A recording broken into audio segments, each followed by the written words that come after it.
Every day, you essentially pay your dues by doing the harder thing when it's the right thing to do. Alrighty. Hello, everyone. My name is Dave Tilley. I am CEO of Shift, and I am also a sports physical therapist, strength coach, gymnastics coach, and a gymnastics researcher for people who are maybe going to be hearing this episode for the first time, or maybe new to Shift or are new to the podcast. Welcome. This episode is really going to be something very unique, and it's going to kick off a series that I think is going to be really, really valuable. It's something that I've always wanted to do. It's been very, very daunting of a task for me to kind of undertake doing it. But I really wanted to provide a comprehensive set of resources for everyone in gymnastics, regardless of whether you're a parent or a gymnast or a medical provider or a strength conditioning coach or a gymnastics coach. I wanted to make sure that everyone had access to some pretty high quality science and data that is helpful for some of the issues that they're facing, which comes down to different injury types. And so what I've done on my website before is I've created these kind of mega posts or these mega podcasts that I've put together on, flexibility or gymnastic strength and conditioning. And the feedback from those is that it's been extremely popular and extremely helpful. So when I look at the topics that people need help with or what they're most, interested in learning about, injuries is always one that comes up. And I think it's challenging sometimes to think about what we can do to help provide information for those, because obviously there's a lot and it's also very complicated sometimes.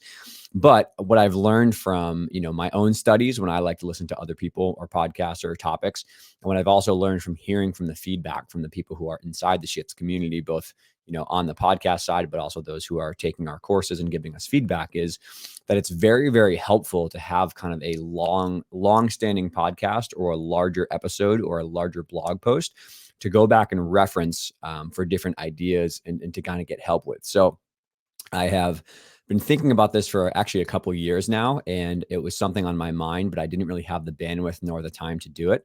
And I finally said, it's time to kind of put my foot down and really spend a lot of time creating these kind of epic joint by joint type approaches to injuries for people in gymnastics so that they can have something to go back to. So I think what I did here is I spent really, really a lot of time, like many, many hours going through all my lectures, all the PubMed data, the research, my coaching experience, and talking with coaches and friends, and kind of putting together different kind of giant episodes based on different joints of the body that are commonly injured in gymnastics. And so these will be a little bit more in depth. They'll be a little bit more long because I want to go slow and make sure that people understand the information. It'll be something that is time-stamped and that has lots of different sections broken up, so you can find maybe an injury that you're quickly trying to find ideas about or get help with. But it really is going to be kind of my comprehensive guide to these different joints. And so when I thought about the best way to structure this, I had two kind of ideas in mind. One is that I wanted to go based on maybe the most common injury type and then work our way down the line of maybe the most common injury area and the least. So that is why we're starting with ankles today, because the ankle and the foot joint, if you look at the literature, is by far and away the most commonly injured joint across all of gymnastics. Discipline, age level, gender, different subtype, classification of goals. Or the ankle and the foot really is the highest injury rate that we have in the research. So that was kind of one thing I wanted to do. The second thing I wanted to do is I wanted to make sure that each episode had a nice systematic template to follow, so that each episode is broken up into kind of the logical progression of what somebody needs to know if they really want to have a good understanding of how to help athletes, but also is broken up in a way so that it makes logical sense for when someone is dealing with an injury, how they're going to go about thinking about the background, the actual injury type itself, what some of the contributing factors are, and then also what you do to help with those injuries, right? So starting from maybe the immediate onset of an injury, going through the rehabilitation process if you're a medical provider or a coach, parent, gymnast who's trying to find really good ideas to follow, And then working all the way down to some of the really important areas that I think are underrepresented in the literature, which is going to be, return to sport progressions, advanced strength and conditioning progressions, how we safely get back to gymnastics after these things and prevent the re-injury of these areas. And also going all the way down and talking about some things that are a little bit more controversial or challenging issues, which is what do you do when somebody is not getting better? They have constant repetitive injuries and things are happening. And so at this point in my career, about 10 years into doing this, I have been, unfortunately, I always say, unfortunately, I've worked with thousands and thousands of gymnasts and coaches and medical providers consulting on these types of issues. So I've treated many, many people for these types of injuries. I've also done a lot of research and studies with other colleagues of mine on some of these things. And so not only do I have my hand in the contribution side, but I also know a lot of the literature pretty well from studying it so much and making courses.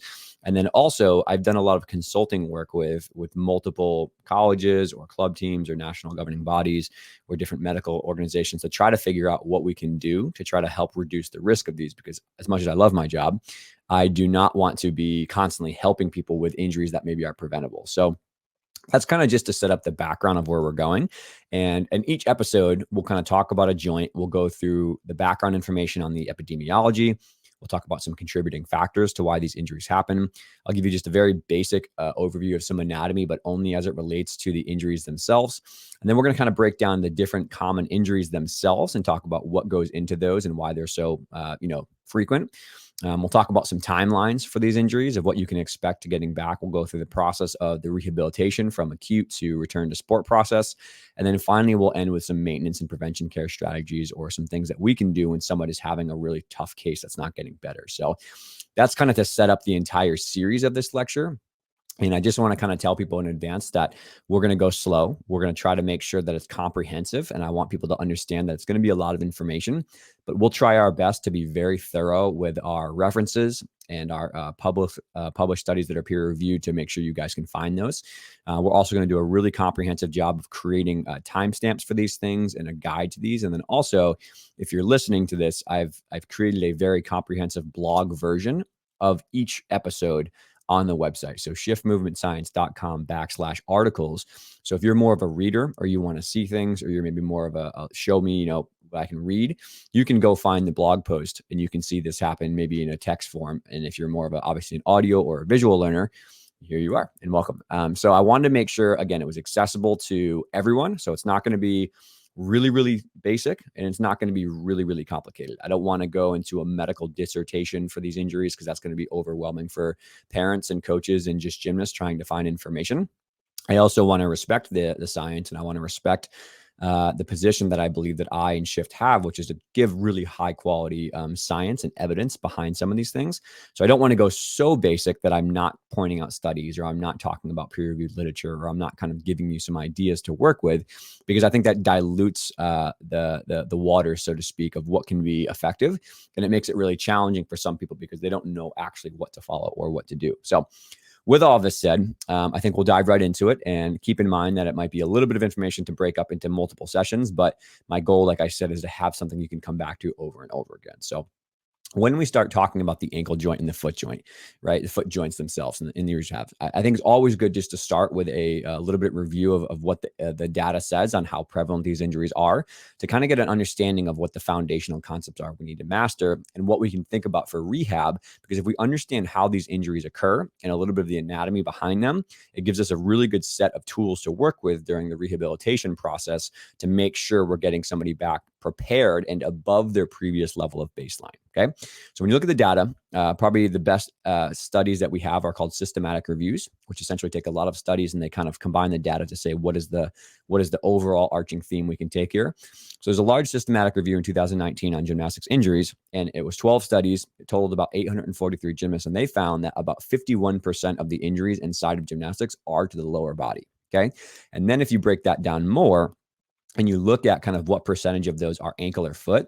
So based on those studies that you see in that systematic review and many other studies, the foot and the ankle is anywhere between 10% to 46% of all leg injuries based on the study. So that's a pretty sizable number, right? Almost half the injuries that you look at in some data coming from the lower body are in the foot and the ankle. And so it's really important that we take a big stab at trying to fix some of the issues here, because it's half of what we're dealing with in some studies. Okay. Breaking things down a little bit more by the age of the demographic and the literature. At the club level, O'Kane in 2011 said that 96 gymnasts across levels 4 to 10 had about 21% of the foot being injured and about 19.3% of the ankle. In the NCAA, Westerman in 2015 is a great 10-year study of about 121 gymnasts, and they had about a 39% injury rate of the foot and ankle of all injuries. And freshman class or first-year competitors were the highest rate of ankle injuries. And so there's a lot of possible reasons behind that, but some could say it's actually the injuries they bring with them from the club level that, it's too demanding on their legs getting to college. Some could say it's the change in the density of the college season. Some could say that it's just the athletes are older and maybe they're now doing harder skills. There's a lot of factors there that go into it. Okay. Keir in 2015 in the NCAA also showed about 50% injuries in the lower extremity were due to the ankle, the foot, or the Achilles tendon itself. We'll talk quite a bit about the Achilles tendon coming up. But again, half those injuries inside the NCAA. And they broke things down a little bit more specifically for injury types and where they occurred. And floor was kind of the most common apparatus that was injured. So this was in women's artistic gymnastics. So floor being one of their 4 events. They also found that most of these injuries required at least 3 weeks off of practice, right? So it's a sizable chunk of a month or so almost when you get back to it that is problematic. So it's important for us to understand what we can do to try to prevent some of these things. Looking at the elite level, okay, so Paxanos in 2019, it's 156 elite gymnasts over 10 years. They found that 16.5% of the ankle injuries were occurring and 16% were in the foot. And then Colt, last one, 1999, 64 elite Australian gymnasts over 18 months. The ankle and the foot was the most common at 31.2%. Okay, so what you see from this literature is anywhere from the club level to the college level to the elite level, so kind of all domains. The foot and the ankle is really, really quite banged up often, right? And it's important for us to know that because we have to be extra cautious and extra proactive about how we're going to prevent that, okay? And it's the most commonly injured area in landings or impact forces. And that's really important to remember, okay? So a large majority of the issues in the lower body, the leg, come from the landings. They come from landings, jumping and landings, or sprinting, or the repetitive nature of skills. And so along with the knee, which we'll talk about in the next episode, the ankle is most commonly injured either through overuse type situations of repetitive impact or acute injuries where somebody lands and say rolls their ankle or lands really short and it causes a stress reaction or a fracture in their ankle or something related to capsular irritation. Okay. So it's important to note that if you look at the force progression of how force goes through the lower body when someone lands, it correlates with the most common to the least common type injuries in this area, right? So the force when you land on the ground goes from your foot and ankle to your knee, to your hip, and then into your core, right? And if you look at impact-based injuries, that is actually the most common progression of forces. The foot and the ankle is the most common in relation to impact. The knee is the second most common, and then the hip and the lower back start to take more of pressure as you go farther down the road. They're not the most common mechanism for injuries of landings, but if you look at the research across all injuries, ankle, foot, and knee are the most common, and jumping and landing is the most common thing we see in gymnastics. And so that's kind of a star moment or an asterisk moment in your mind as someone who's a gymnast or a medical provider or a strength coach or a parent or someone working in gymnastics coaching, that is going to be really the biggest thing to be aware of how we're going to make changes on those things, because that is really where a lot of these injuries, like I said, up to about half, depending on the study, are coming from these types of mechanisms. Okay. So when you look at that and you have that in the back of your mind about, okay, this is a common problem, you think about, okay, the next logical progression is, well, why is this happening? Okay. What are the different factors that might be contributing to these really high ankle injuries or these rates of ankle and foot injuries? Okay. The biggest thing is going to be the forces of gymnastics. Okay. The forces of gymnastics are astronomical. They're very, very high. Okay. So a couple really good kind of foundational studies that looked at the forces of gymnastics or have been useful to understand what happens to the athlete's body is going to be Bruggerman in 1999, McNitt and Gray from 1994, and then the textbook from Gemini in 2020, as well as the textbook from Kane in 2013. And again, these are all in the show notes. You can check those out. But these are really great compilation studies that show some of the highest forces that have been recorded with lab settings or other ways. And keep in mind, these are controlled settings and they're not really like in the wild, so to speak, of somebody landing awkwardly or short. So if you hear these numbers and your eyes raise, you got to remember that there's even more probably beyond this that we can't measure yet, right? So say landing a 2.5 on vault, right? Or landing a double on floor, or landing a laid out half and half out off high bar, for example. The forces are probably actually much more than we know because we can only record so many things, right? But 15 to 18 times body weight is one of the higher numbers that we see when we look at some of these injuries, right? So that's a ton of force, right? It doesn't mean straight up that's happening every single time going through. It's a range here. And it's also a ground reaction force type measurement, which is going to be different than, say, someone's just like raw force output. But that, keeping in mind, that's a massive amount of force that goes through the ankle, right? And a massive amount of force that goes to the lower body. So those forces are real. Those forces are really high, and the forces are really extreme. And I think sometimes in gymnastics, we don't see the external load. Say, for example, if you put a barbell with weights on it, or you saw somebody throwing a heavy object or landing with heavy momentum under a barbell, for example, we don't see those same numbers, quote unquote, on plates or something like that. So it's hard for us to conceptualize about what's going on. But when you see someone land, those forces are going through them every single time. So we can see both how we have an overuse injury rate, which is actually the highest amount of injury rates we have is in these overuse type injuries, not these one-off accidents in the ankle. Those happen too. But a large majority of the forces in gymnastics cause overuse injuries, so that about 70% of some of our injuries are coming from just repetitive overuse and micro trauma. They're not these accidents, which are unfortunately just part of gymnastics. Okay. So 15 to 18 times body weight is the highest we have for many of these things, which I believe that's coming from a double back on a force plate, if I'm quoting that study well. But the highest recorded forces ever we've seen so far are actually at the ankle joint, and it's 23 times body weight. And that's happening between the bones of the ankle, which I'll talk about in the anatomy section. It's the bones coming into contact with each other and going through there. That's 23 times body weight, which is extremely high. Okay, that's massive. And again, that's not counting the short landing, the one-legged awkward landing when you land a full short 3/4 or something like that. So a lot of these forces are massive. And that is really the brutal reality, is that I think a lot of people, unfortunately, don't want to talk about the obvious things that have to be worked on. And they talk about technique or surfaces or different like spring floor technologies, which are important, don't get me wrong. But just the sheer weight and the sheer volume of force that happens for a gymnast ankle is astronomical. And we have to deal with that first. And that influences, if we can admit that reality and we can deal with it head on and not, dodge the bullet and look away the other way and say, oh, it's something else. It's the spring floor, blame it on something external. It's genetics, right? Well, that allows us to talk about, the creative strategies that can influence how we can train athletes to safely handle those forces or mitigate some of those forces. And I think that's important to realize, because you have to deal with the most obvious low-hanging fruit of issues directly if you want to make a positive difference. If not, you're just going to keep having the same problems over and over again. Okay, the second thing that goes along with high forces is high repetitions. Okay, if you look at gymnastics, the way the training is, there's a huge issue still with year-round training, right? Where we train all year round, and we also have early specialization where these athletes are doing just one sport from a very young age. If you look at the literature, sometimes athletes specialize as early as 4, which is insanely young compared to other sports. And having that yearly that yearly training happening all year round, and then also having early specialization, what it creates is repetitive forces, right? So say, for example, you take a young athlete who does soccer, and they also do swimming, and they also do gymnastics, maybe up until the age of 8 or 10.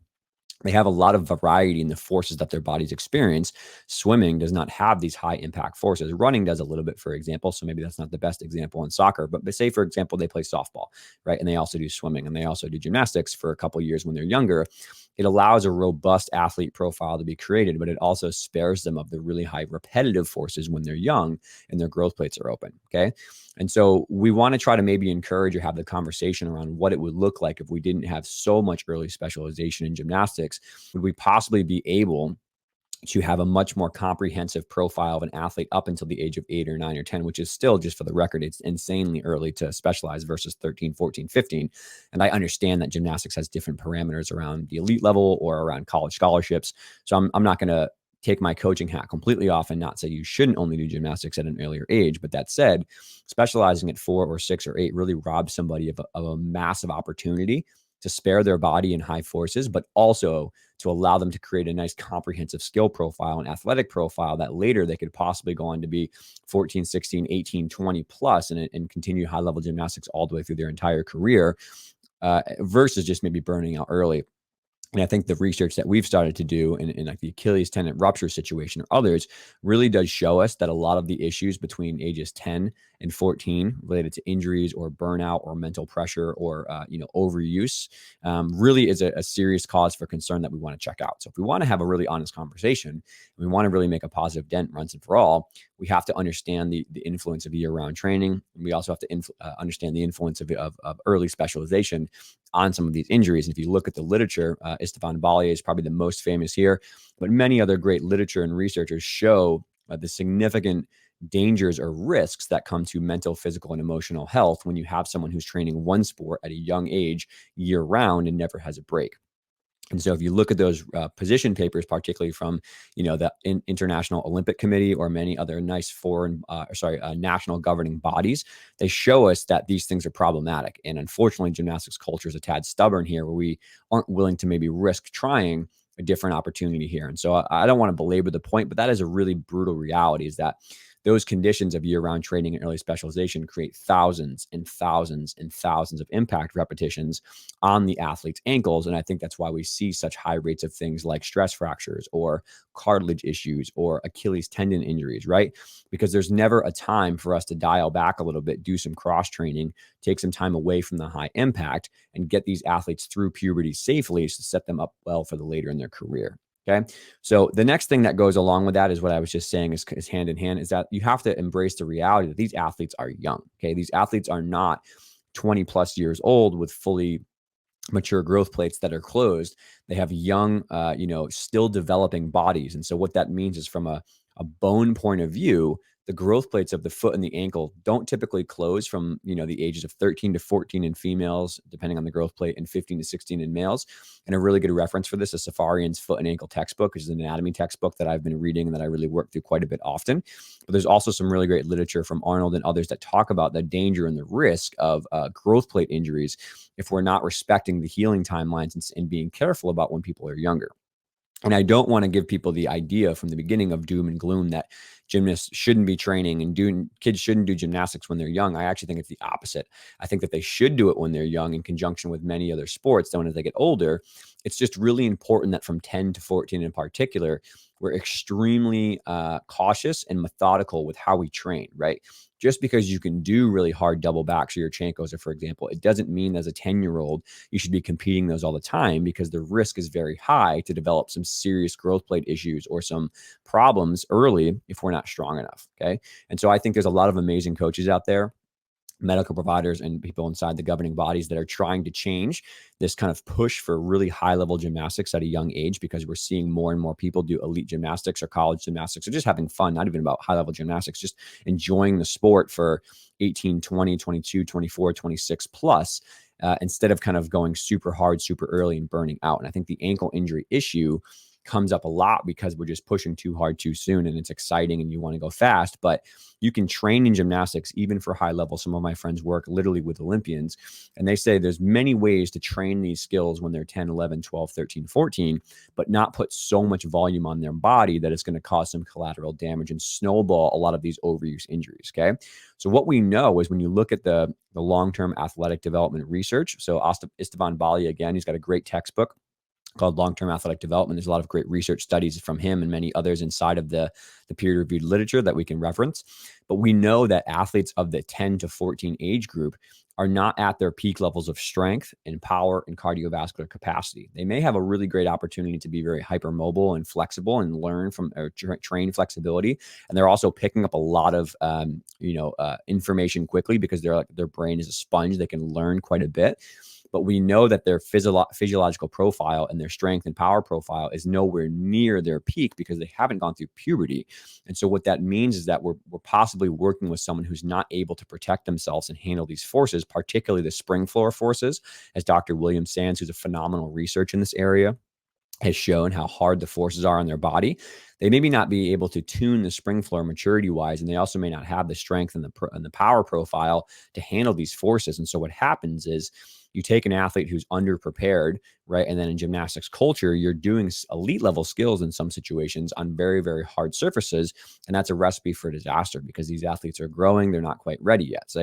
So what do you do to combat that, right? All those things I just said that may seem like, oh my God, I'm never putting my kid in gymnastics. Well, we have to have a hard conversation about changing the cultural expectations of asking a 12-year-old to do extremely high force skills multiple days per week and compete them on the weekend in the effort to get ahead or not miss their shot, quote unquote, right? We need to collectively as a sport, not only former gymnasts who are now retired or current gymnasts that are older, and also medical providers and strength coaches and gymnastics coaches and gymnasts work together to say, maybe this is not the optimal route to put our kids through. And for the better health of everybody in the sport, whether you're talking competitively or, wellness wise or business, even financially, to run a gym and have a successful sport, you have to all kind of say collectively, we're going to try to push the sport in a later maturity age range if we want to not have kids who literally miss multiple years to injuries. There's been some athletes that I work with, gymnasts that are very high level or even low level, that have cumulatively missed up to 2 full years of training because of different injuries, growth plate injuries, Achilles soreness, knee this, stress fracture that. They missed 2 full years of training calendars because they're just always kind of either banged up from an injury or coming back. So those first 3 things that I say, I bring up first because I think that they're the most important for us to talk about, but they're, in my opinion, the least discussed because they're awkward, they're hard conversations. They involve a lot of, rooted emotions and cultural practices that have been around forever. But if we don't deal with those, we'll never make a dent in all the things that I talk about in the rest of the episodes. Okay. So a few more things before we move on. A couple of the things, right, are going to be maybe evidence-based strength and conditioning being used, as well as flexibility and workload programs. There's a lot of phenomenal research that says that lifting weights is a great idea for athletes when properly done. And I'm a huge proponent of gymnasts lifting weights in a hybrid model. So that's when you're using a little bit of external weightlifting and you're still doing the body weight control type stuff. It's really important to make sure that both are being used, but in different times of the season, you're going to bias maybe one versus the other. So I'm not going to go into a very long discussion on, strength and conditioning for every general performance, but having more external loading in the summer or the off season, wherever you are. I'm in the States, but I know many other areas I've worked with around the world are different season calendars. But in the off season, trying to make sure you're taking a little bit of a dial back from the hard landings or impacts and you're building up their strength. Based on the literature you look at, Lawrenson, for example, has a great study that shows that properly done strength training is actually one of the best ways to reduce the risk of injury versus many other things. And a lot of the myths that people have around athletes will get bulky or they'll lose their flexibility or they'll get hurt, those are all really erroneous. If you look at the literature, there's a lot of great peer-reviewed literature studies and consensus statements on how to do those. And you have to dig into the methods of those studies that do show injury rates because many are accidents or many are improper coaching or improper programming. So with the proper strength coach progression, and some great technique, a lot of these things are not only going to take away from those risks, they're actually going to enhance all those things: performance, flexibility, and mitigating injury risk. So properly done strength conditioning programs are huge. Properly science-based flexibility programs are also really important as well. And then another area that I'm working in and I research and publish in is the idea of workloads, right? So understanding proper work to rest ratios and how do we plan for proper adaptation and not just throwing a ton of, 20, 25 hours on young gymnasts because, we think more is better, but respecting the optimal timeline of work to rest. Those things are really, really important. And we see more and more those are being built into the culture. But I think that's going to be another huge area to continue to work on the next 10 years if we want to see some really good progress here with ankle injuries. Okay, last 2 things is going to be proper technique. So proper technique in skill execution. So having great coaches who understand the fundamentals of acrobatics and tumbling and different landing techniques is crucial to make sure that we're not, just going for skills, chucking skills, quote unquote, in the culture is sometimes said. Because what that does is it not only predisposes someone to land short and cause some ankle pain, it also causes quite a bit of extra force to go through their legs if they don't understand how to use the equipment and how to use really good basics and fundamentals. So a lot of my friends are very high level gymnastics coaches, and they understand that if you want to be successful longevity wise, but also performance wise, you're going to need to really teach and hammer proper basics, fundamental techniques, but also teach and hammer really good foundational technique and tumbling and basics and swinging and doing some of the boring grunt work before you dive into some of the more extravagant fun stuff. Okay.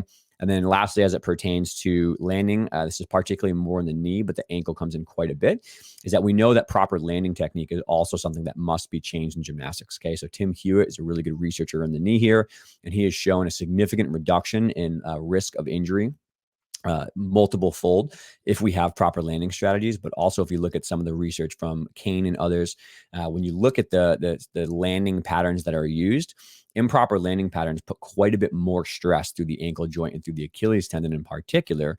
So understanding how to land in a way that allows proper absorption of forces, we'll talk about later, but also trying to not land on one side of the body more than the other with asymmetrical landings or one-legged landings, that helps mitigate the forces. And it helps, in a broad point of view, what we're trying to do is spare the joints and spare some of the tendons, the ligament complexes that are maybe not as capable to handle all those forces. So by landing in a way that has your feet hip width apart and has a proper squat and has proper tracking, what we do is we shift a lot more of the demand on the muscles, which is something that not only are designed to handle those forces, but they're also something that we can improve upon their capacity to handle those forces. Okay.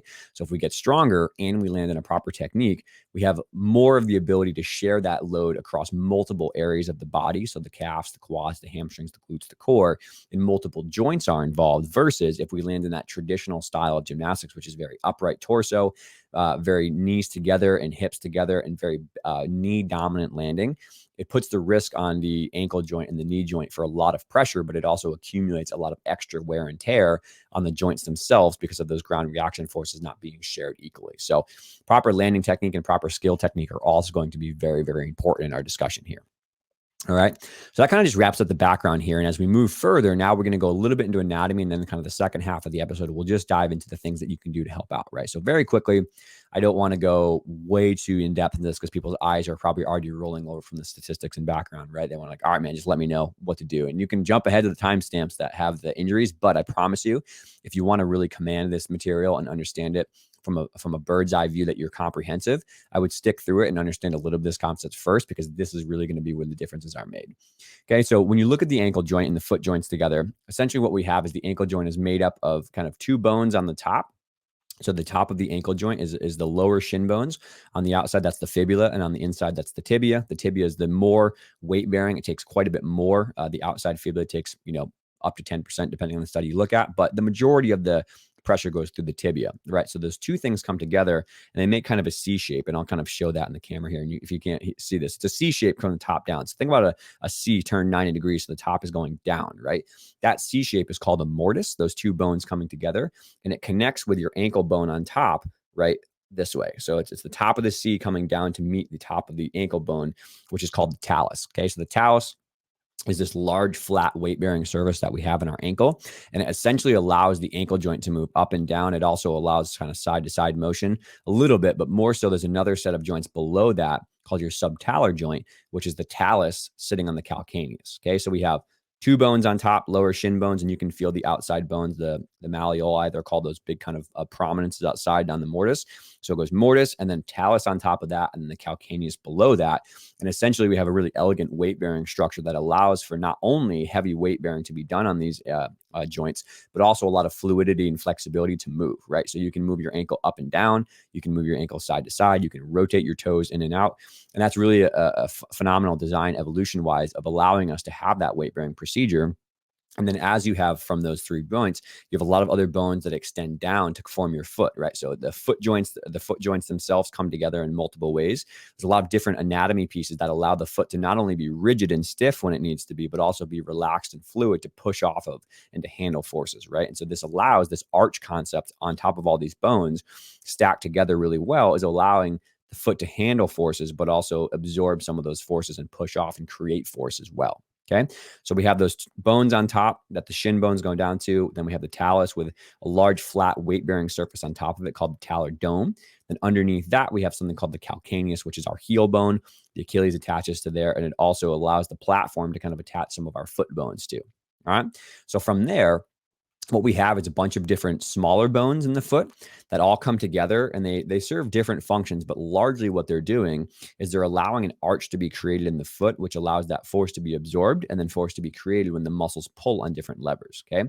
So there's a variety of different bones here that are not super important to go in depth, but just some of the more notable ones are going to be the navicular, okay, which is a bone that helps to kind of absorb some of that shock, but you hear about navicular fractures quite a bit because it's so involved in some of these weight bearing.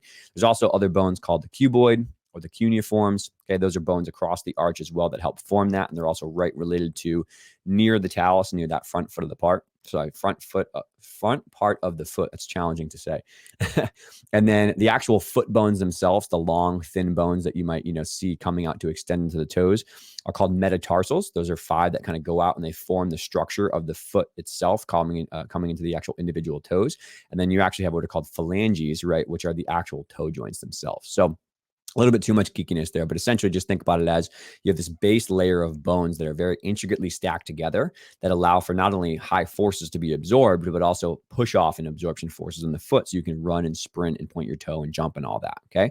When the motion of the foot going up and down is happening really, really smooth, it's usually the talus joint on top of the mortise joint. So it's called the talar joint itself going up and down. Okay. So then below that, when you have motion side to side, okay, it's going to be called the subtalar joint. Okay. So you have 2 different joints that are kind of going up and down together, and you have to make sure they work and they glide really smoothly to allow proper movement of the foot. All right. Now, beyond that, if you look at layers of the hip, layers of the foot, this concept comes from the hip joint. So I apply it everywhere from Peter Drayovich's work. But the different layers of the foot you can think about are bones, which is one we just talked about. The next layer out is going to be different ligaments or different capsules. Okay. So different, ways to kind of keep these bones snug to each other. So I'm not going to go through all the ligaments because it's literally exhausting. You could have a full semester course on this anatomy, which many people have. But essentially you have some important ligaments on the inside, the outside of the foot, and many others, right? So on the outside of the foot, connecting that foot bone to the shin bone, you have your ATFL, which is kind of a more commonly known as the anterior talofibril ligament. And many people know this ligament because it's highly involved in ankle sprains. On the inside of the ankle, you have deltoid ligament, which is the opposite, which also prevents the foot from rolling inward. Okay, so you have these big meaty ligaments on the outside and inside of your ankle connecting your foot to your shin bone. And then also you have ligaments between those 2 bones, those tibia and the fibula, which also help cause a prevention of maybe some bowing forces between these 2 bones. They're kind of called syndesmoid ligaments sometimes, or different versions of those ligaments. And they essentially help to prevent some of the twisting or shearing forces between that. So you have the inside and the outside ligaments. You have many smaller ligaments that are involved as well, called like your CFL, for example, in an ankle sprain. There's a lot of ligamentous structures and joint capsule structures, which are essentially just like saran wrapping or balloon type wrapping around the ankle joint to kind of keep fluid in there and keep it from staying nice and snug. So when we have that little piece of it, right, we have that joint capsule that's coming together. We have some components that are very important to wrap in some saran wrap around those bones and provide joint fluid. Okay. So the capsule is wrapped around the ankle joint itself, right? The talus, the calcaneus, the tibia, and the fibula all connecting together has this saran wrap around it with synovial fluid, it's called, that helps to kind of just get fluid throughout the joint. It hydrates the joint for nutrition, but it also allows for some gliding to happen between these bones so that up and down and side to side movements can happen. Okay. So we have ligaments on the inside, the outside. We have the ligaments on the front of the ankle as well that connect the shin bones to the lower ankle bones. And there are tons and tons of ligaments that go between all of the bones that I just mentioned, right? So between the navicular or the cuboid or the metatarsals. And I'm not going to exhaust everybody and bore them by going by the names of all these things, but just keep in mind that you have a lot of ligaments that connect the bones together to themselves, which means that they're very vulnerable to be strained, right? They're very vulnerable to be maybe irritated when somebody lands or somebody does high force. Okay, so there's lots of ligaments between the foot bones. There's ligaments connecting the ankle bones to the foot bones. You have a notable ligament called your Lisfranc ligament, which is in your first and second toe, which many people may land on toe and cause some injuries to those ligaments. But we're going to go through the ones that are important as it relates to injuries as we go farther. Okay, but I don't want to exhaust everyone and bore everyone. Just keep everyone in mind that you have your ankle ligaments all together and a joint capsule that wraps around and has synovial fluid. So when, say, sometimes you land short, for example, or you crunch your ankle, you can irritate a lot of the ligaments in the front of the ankle, and you can also irritate the joint capsule and cause some swelling and some irritation and that pinch feeling because maybe you've caused some bone bruising on top of the ligaments themselves getting damaged. All right. So think about major muscles is probably the next layer. So layer 3, right? Bones, and then ligaments and capsule are 2. So bone is 1, ligament capsule 2, muscles is 3. Kind of the big hitters here, right? On the back of the leg, most people are familiar with the gastrocnemius muscle and the soleus muscle, which blend into the Achilles tendon. They come down and they kind of insert on the heel. And then you could argue that it wraps around to cause plantar fascia also being as well, which is the bottom of your foot, which is just this large, dense, thick connective tissue that helps support the arch. It's more of a ligament or a fascial complex, but I think it's important to highlight how important it is in relation to the motion of your ankle going into toes up when your Achilles is being stretched. Okay, so you have your Achilles tendon inserting and then kind of wrapping underneath. Okay, the tendon of the Achilles tendon obviously is pretty notable in the ligament and tendon section, but I think that it's important to kind of tie it together with the calf. Okay, and then you also have quite a bit of small muscles underneath that support the arch and also support the plantar fascia as well. So a lot of muscles underneath your foot. The intrinsic muscles are helpful for creating that nice round shelf, that arch, so to speak, that kind of goes front to back. But also there's an arch side to side called your transverse arch that helps support for weight bearing there. So if somebody has really for example, high arches, they might have a stiff foot where they have a lot of tone in their plantar fascia and the muscles inside there versus someone who has a really flat foot, right, or a caved arch. They might not have enough strength in these muscles of the bottom of their foot, or they might be lacking ankle flexibility. And so what happens is now the ankle can't bend forward, so the arch kind of squishes out. So I think it's a common misconception that a flat foot is just like, you're born with it. It's the end of the world. You can't fix it, but you can train your muscles of your foot to be stronger to create a better arch and not have so much of that flat footedness. Okay. So the back of the leg has those big, large gastroc and soleus muscles. The posterior tibialis is also kind of on the back and inside, which is why I say it together. But that essentially goes from the back of your shin and it wraps down behind your the bump on the inside of your ankle. And a lot of times this is something that goes along with posterior shin splints, an injury that we'll talk about. Okay, so that wraps behind that muscle, threads underneath into a tendon that goes down along the arch and attaches to the outside of your foot. And what that really helps to do is actually just provide more up and down motion of the arch. So flattening the arch and pulling the arch up and down largely comes from those muscles, the intrinsics I talked about, but also the posterior tib pulling up and pulling down. All right. And then on the front of the ankle, kind of if you work your way around the ankle, we have these large muscles that are responsible for pulling the toes up and pulling the shin muscle itself pulls the toe and the foot up. So we have these large muscles. The tibialis anterior is probably the most notable one, and the extensor digitorum. These muscles pull the toe and pull the shin up, and then vice versa. On the back, you have flexor muscles, which flex the toe or flex the foot. So flexor hallucis longus and flexor hallucis brevis, along with the posterior tib and others. We have ones that go from the back and pull down. We have ones on the front of the shin that pull up. And the reason I kind of put the anterior tibialis after the posterior tibialis is because that is also highly involved in shin splints, right? So the repetitive impact of forces on floor or vault, but also pulling your toes up to run or sprint or land, puts a lot of stress of the tibialis anterior, which inserts onto the front of the shin bone, and that can cause some irritation. So the formal name of this, besides just shin splints, is medial tibial stress syndrome. So you can have this on both sides, inside and outside, but essentially it's shin splints, right? And we'll go into it more, but essentially we're causing irritation of the insertion of the shin muscle, right? This tibialis anterior into the shin itself. Okay, so we have other smaller muscles that pick the toes up, but those are the big ones. On the outside of the ankle wrapping around is going to have the outside peroneal muscles, which are essentially, they control rolling the foot side to side, and they help with that kind of rolling out, but also they're very, very important because they're commonly injured in ankle sprains that cause inversion of the foot. So rotating inward of the foot when you roll your ankle. These tendons are oftentimes damaged. And it's a lot of the reason, along with the ligament I talked about on the outside of the ankle, that somebody has a tough time, is because these muscles are damaged. All right. So that's about all we're going to do for anatomy of ankle, because I think that's pretty much, brutal as it is. The only last thing I do want to mention is that keep in mind that a lot of these structures that are built for weight bearing, they have cartilage inside of them. So that top of the ankle joint has cartilage on top of it that is very vulnerable over time to become, the product of injuries. Okay. So when I say these weight bearing forces are high, what I mean is that the foot and ankle is designed to handle them. It's not like your ankle is going to explode as soon as you have one of these landings. But what I'm saying is that there's a lot of structures that are vulnerable, such as the growth plate in a young athlete, or the cartilage in an older athlete, or the Achilles tendon, for example, or the foot bones themselves. It's very easy to have an injury to these occur over time, because you think about the high forces I mentioned on floor and vault. Also, balance beam forces are pretty high, which I think people don't appreciate, is that they can be 5 to 6, 7, 8 times body weight. So when you're doing the exact same jumping and landing over and over and over again, it can cause a lot of stress injuries here. So that's why we have so many common injuries that we talk about. All right. So let's kind of talk about now maybe what people are more interested in the second half of this podcast, which is, okay, what are the injuries and what can I do about it? Right. It's all fun and games, and it's cool to know about, the the anatomy and the physics and the piece of it and the biomechanics maybe of how the ankle joint moves and the foot joint moves. But at the same time, I think people really want to know, what do I do? Okay. So we're going to, again, go through these in order of most common to least common, because I think that's what people want to find out more information on. But broadly speaking, as I've maybe alluded to, there's two different buckets of injuries, right? There's the acute injury or the overuse injury. Okay. So acute injuries are unfortunately just part of gymnastics and sport.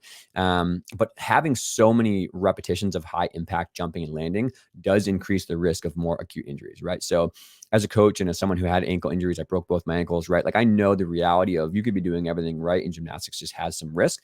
So that's where things like, ankle sprains, for example, or, just awkward landings that cause a strain of a ligament or a broken bone in your foot. Sometimes they really are just awkward landings or weird situations, and you can't avoid them. Okay. Overuse, on the other hand, is going to be something that we unfortunately still need to do a better job with because of how often they happen. But they're these kind of repetitive overuse, right? So you just land over and over and over, and maybe after a week or two, your Achilles starts to get sore, or over a week or two, the front of your ankle starts to really hurt when you land vaults or when you do dismounts. Okay. So if you look at the research on the differences between these two, about 70% of the injuries are overuse based in the ankle of athletes, right? Largely speaking, actually 70% of all injuries are typically overused in gymnastics, which is frightening in itself. But 70 and 30 is usually a good split with ankle fractures or things like that. Sometimes it does come 50-50 based on the study that you read. But just realize that there's a lot of overuse injuries that we can make a significant impact on. Okay. No pun intended. Okay, so the first one that comes to mind with different injuries is going to be ankle sprains. Okay, so this is definitely the most common study reported injury that people have. I think you have to be realistic and realize that in gymnastics culture, not all injuries are reported because people just want to train. So this is one that you can't not see, right? If you roll your ankle really hard, you limp, it gets swollen, cranky, and everyone knows, so you report it. Versus if your ankles are just crunching left and right, or your shins hurt, you can sometimes, unfortunately, athletes will not speak up about that, or coaches will not take it seriously in starting, or everyone will assume that it's just like no big deal. Those injuries are not as reported. So I think there's an underreporting of many injuries besides fractures and traumatic things because of this kind of nature of the sport. So that said, okay, there's two main types of ankle sprains, and then there's a third category as well, called high ankle sprains, which I'll talk about. Okay, so an inversion sprain, which means that the foot rolls under, is essentially the most common thing we see. Okay, that happens the most often in gymnastics. So what's happening here is when you roll your ankle, the ligament itself, I just talked about earlier, the ATFL, gets stretched very, very rapidly. Okay. And then also what happens is sometimes those perineal muscles get extremely strained when this happens as well. So what's going on here is this rapid inversion force is causing damage to the muscles, the ligaments, and the joint capsule itself. But then also it's causing quite a bit of stress to the ankle ligament, the ATFL. So when you roll your ankle in like this, you mainly injure those structures, but the more severe the strain, the more involved other ligaments become. Okay. So the more aggressive or the more hard the roll happens is sometimes what can happen is you can have some damage to the CFL, which is a ligament on the back. So the more around the back of that bone, that malleolus, that outside bump you feel, so the front, the middle, and the back, if someone's really point tender on the back of the ankle, it's going to be important for us to make sure we know what's going on there from a more systematic point of view, because the injury could be much more severe. Okay. So that's going to be when the ankle rolls inward. The opposite of that is going to be when the ankle rolls outwards. Okay. This is a little bit less common. It's harder to do this, mainly because the ligament on the inside of your ankle, the deltoid complex, has all these small ligaments, right? So I talked about the inside, the outside. The deltoid complex is a lot of different ligaments together that's very strong and it's very robust. So it's harder for us to roll our ankle out. But when it happens, it's more severe. That typically is what we know.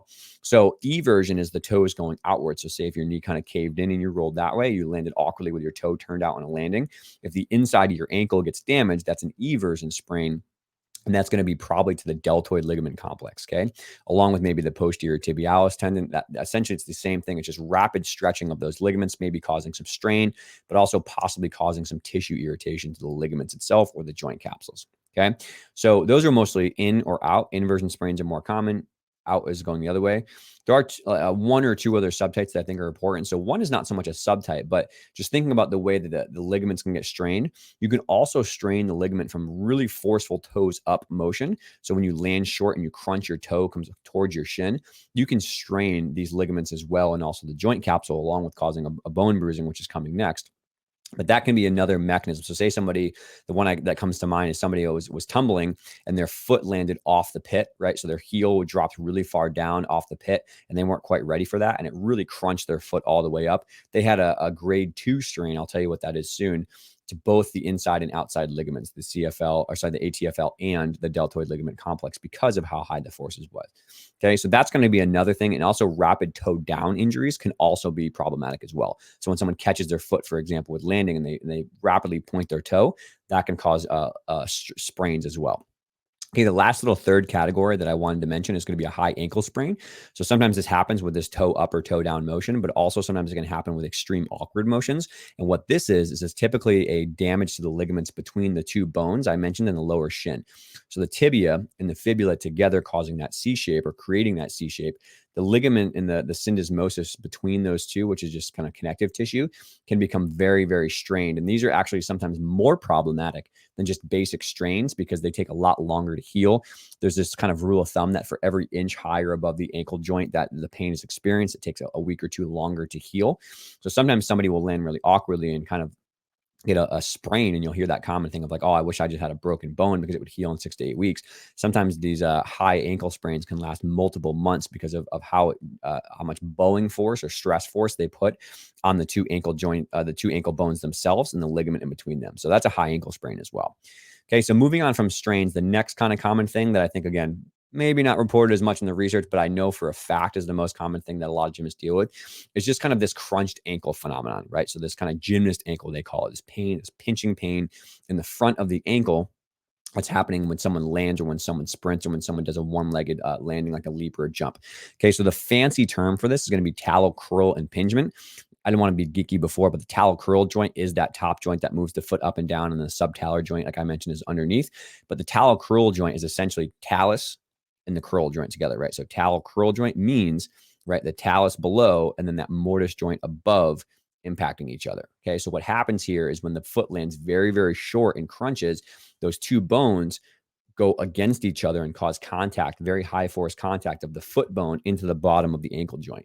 And the reason this is problematic is because, one, the force on the actual top C shape of the ankle joint can cause bone bruising to the front of those bones, but also the cartilage of the bottom part of the ankle joint, that talus, that talar dome, that can cause cartilage issues and cartilage damage as well. So you can get this combination of bone bruising and cartilage irritation, but also you can get strains of the ligaments on the front of the ankle joint and the joint capsule itself. So typically that sharp pinch feeling people feel is either going to be the cartilage or bone bruising being aggravated or the joint capsule itself getting kind of pinched in between those two bones as it squishes. So it's very problematic because unfortunate gymnastics culture is just duct tape it with tons of rolls of tape and just keep going. I have yet to see a college gymnast who's just like mummy wrapped in ankle tape. And I taped my ankle in college too as well.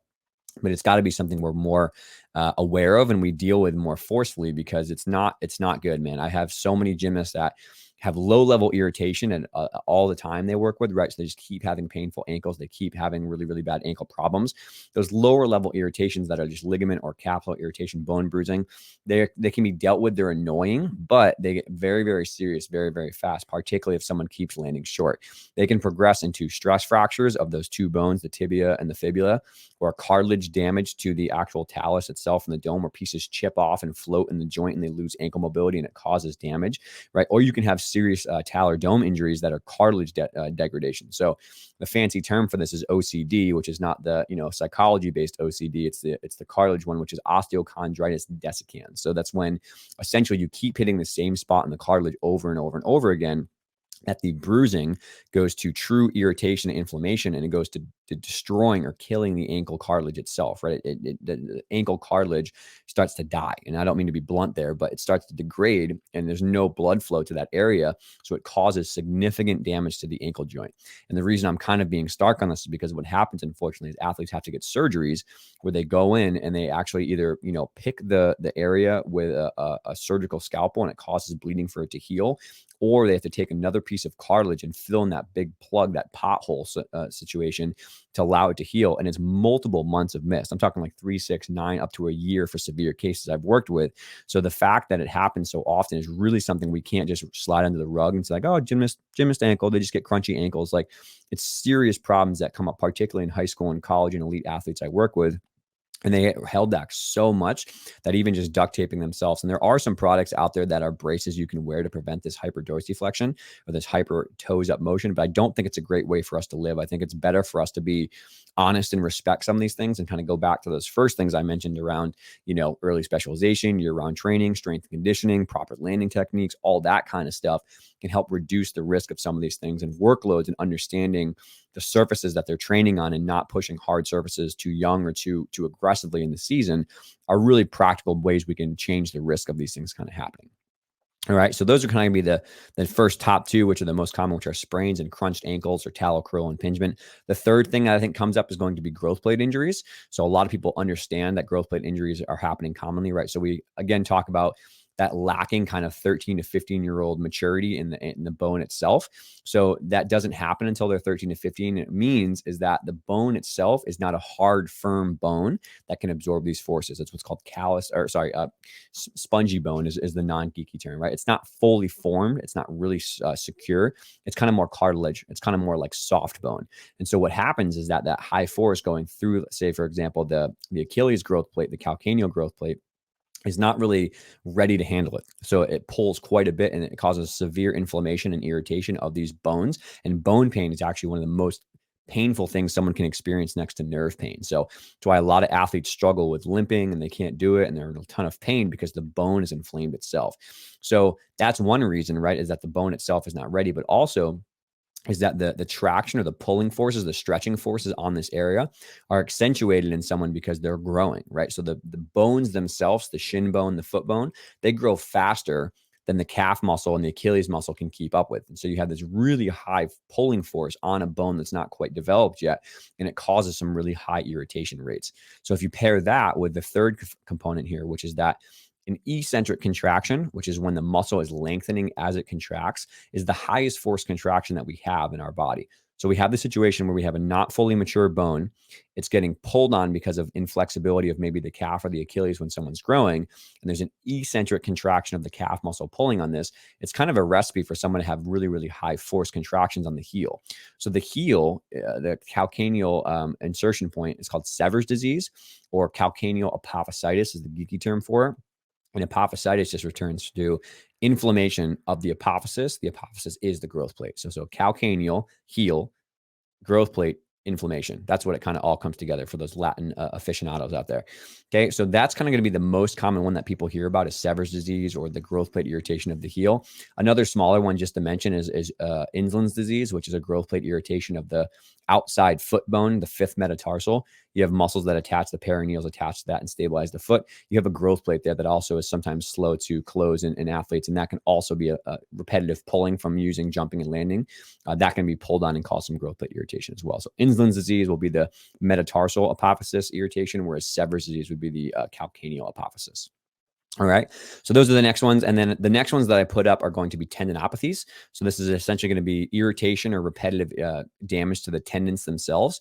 And the reason I put this next is because typically I see the same type of injury caused, right, by different age groups staying with an athlete across their life. So when they're young and they're in the growth plate situation, the growth plate is the vulnerable thing. As the growth plates close, but the forces stay the same, they keep training.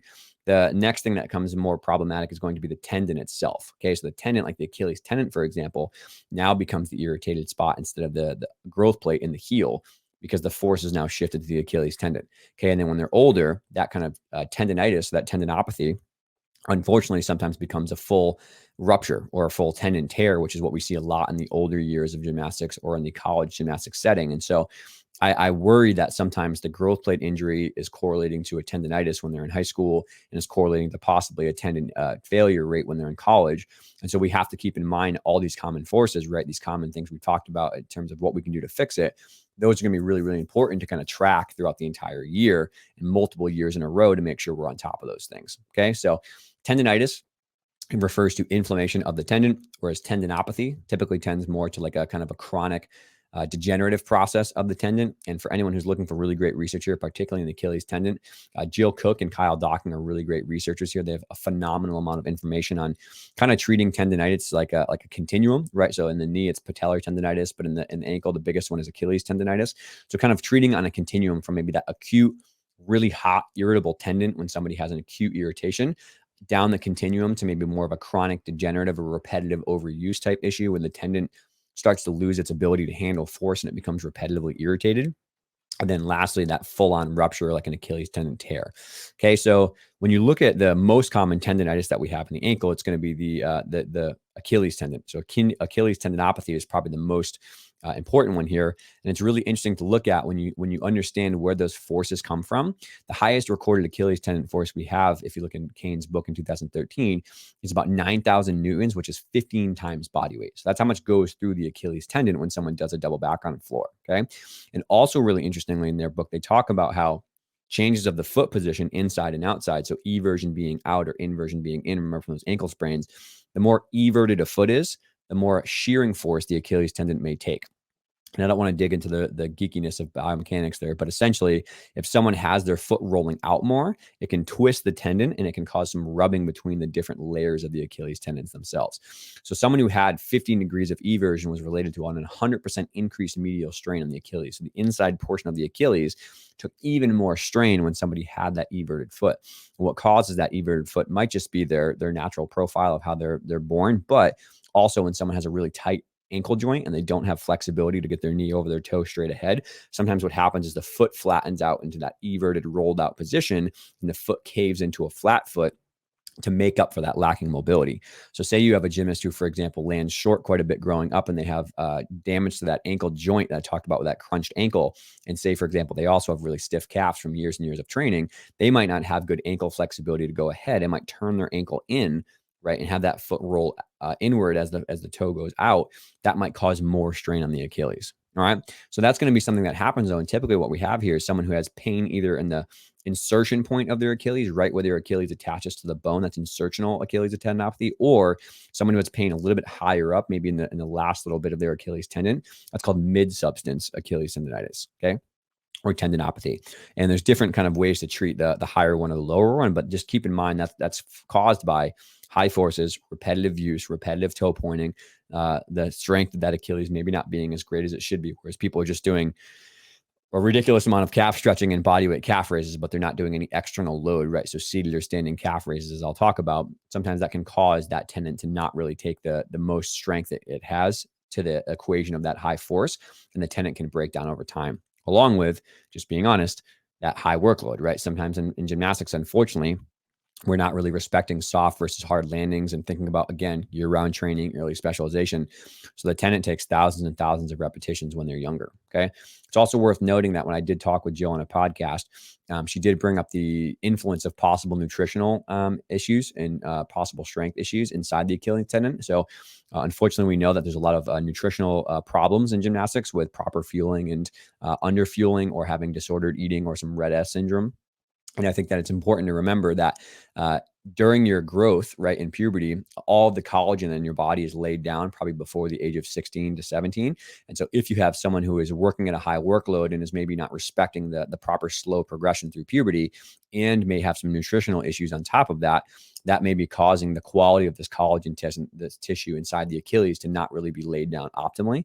And it can cause some problems down the road where someone doesn't really have great tendon strength or tendon capacity, and it breaks down a little bit earlier. So there is no published peer-reviewed data on that for gymnastics, but I just wanted to mention that because Jill thought that might be an important thing to consider. And, thinking anecdotally, it's really important. All right.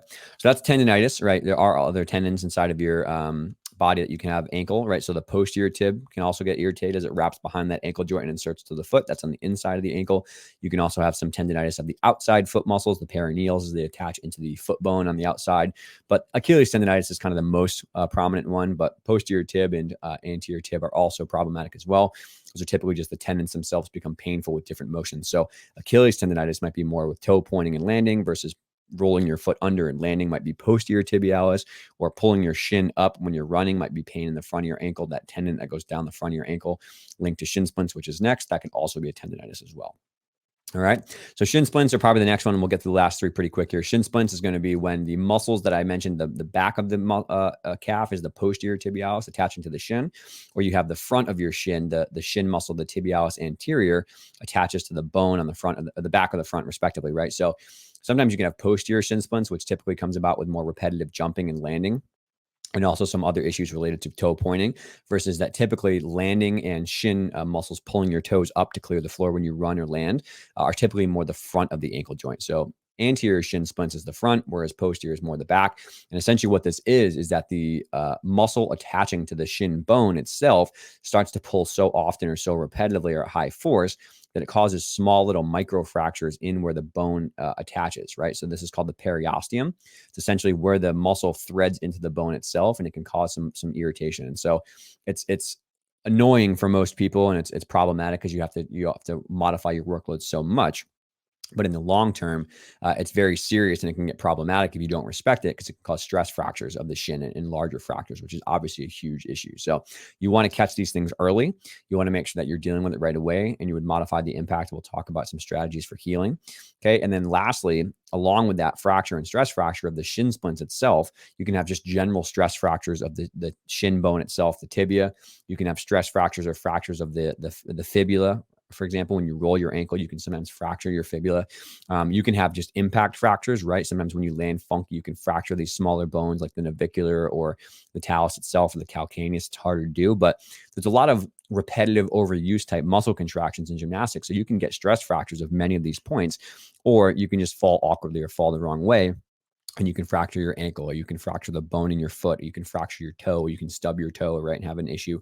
Fracturing your metatarsals, for example, is common, unfortunately, if you land like one foot on top of the other, or you land short and your toe crunches. So there's a lot of different stress fractures and fractures of the foot that it's way too much to go into every single tiny fracture of each bone.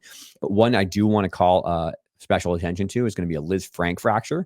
So a Lisfranc fracture is tricky because it's actually more of a ligament type tear and also a fracture. But what happens here is that when you land up on high releve or toe, this happens quite often in front tucks on beam or back tucks on beam, the force goes through your first toe quite high.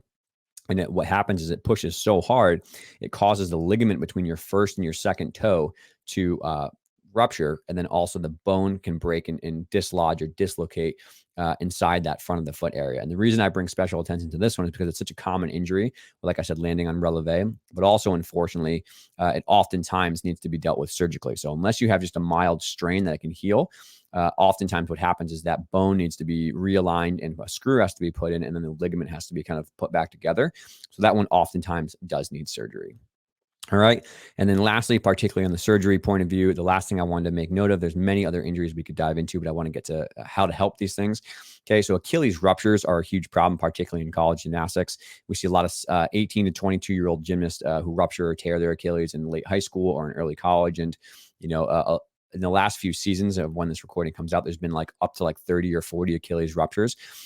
And there's a lot of discussion here. I was part of a group that did a survey study about Achilles ruptures and who had Achilles ruptures. And what we found in our survey, it's not like a hardcore data, high level of evidence, but in our survey, there were about 560 people who recorded their surveys, and 100 people, there were 100 Achilles injuries inside of those reported data. What we found was that if you trained elite when you were young, if you trained all around, right? If you did very hard passes on floor or vaults when you were younger, if you did very hard passes or vaults when you were in the NCAA or in college, if you identified as African-American, or if you used retinoid medications, all of those things were correlated to reporting that you had an Achilles rupture. So don't take that as any of those things means you're going to tear your Achilles. That's not true at all.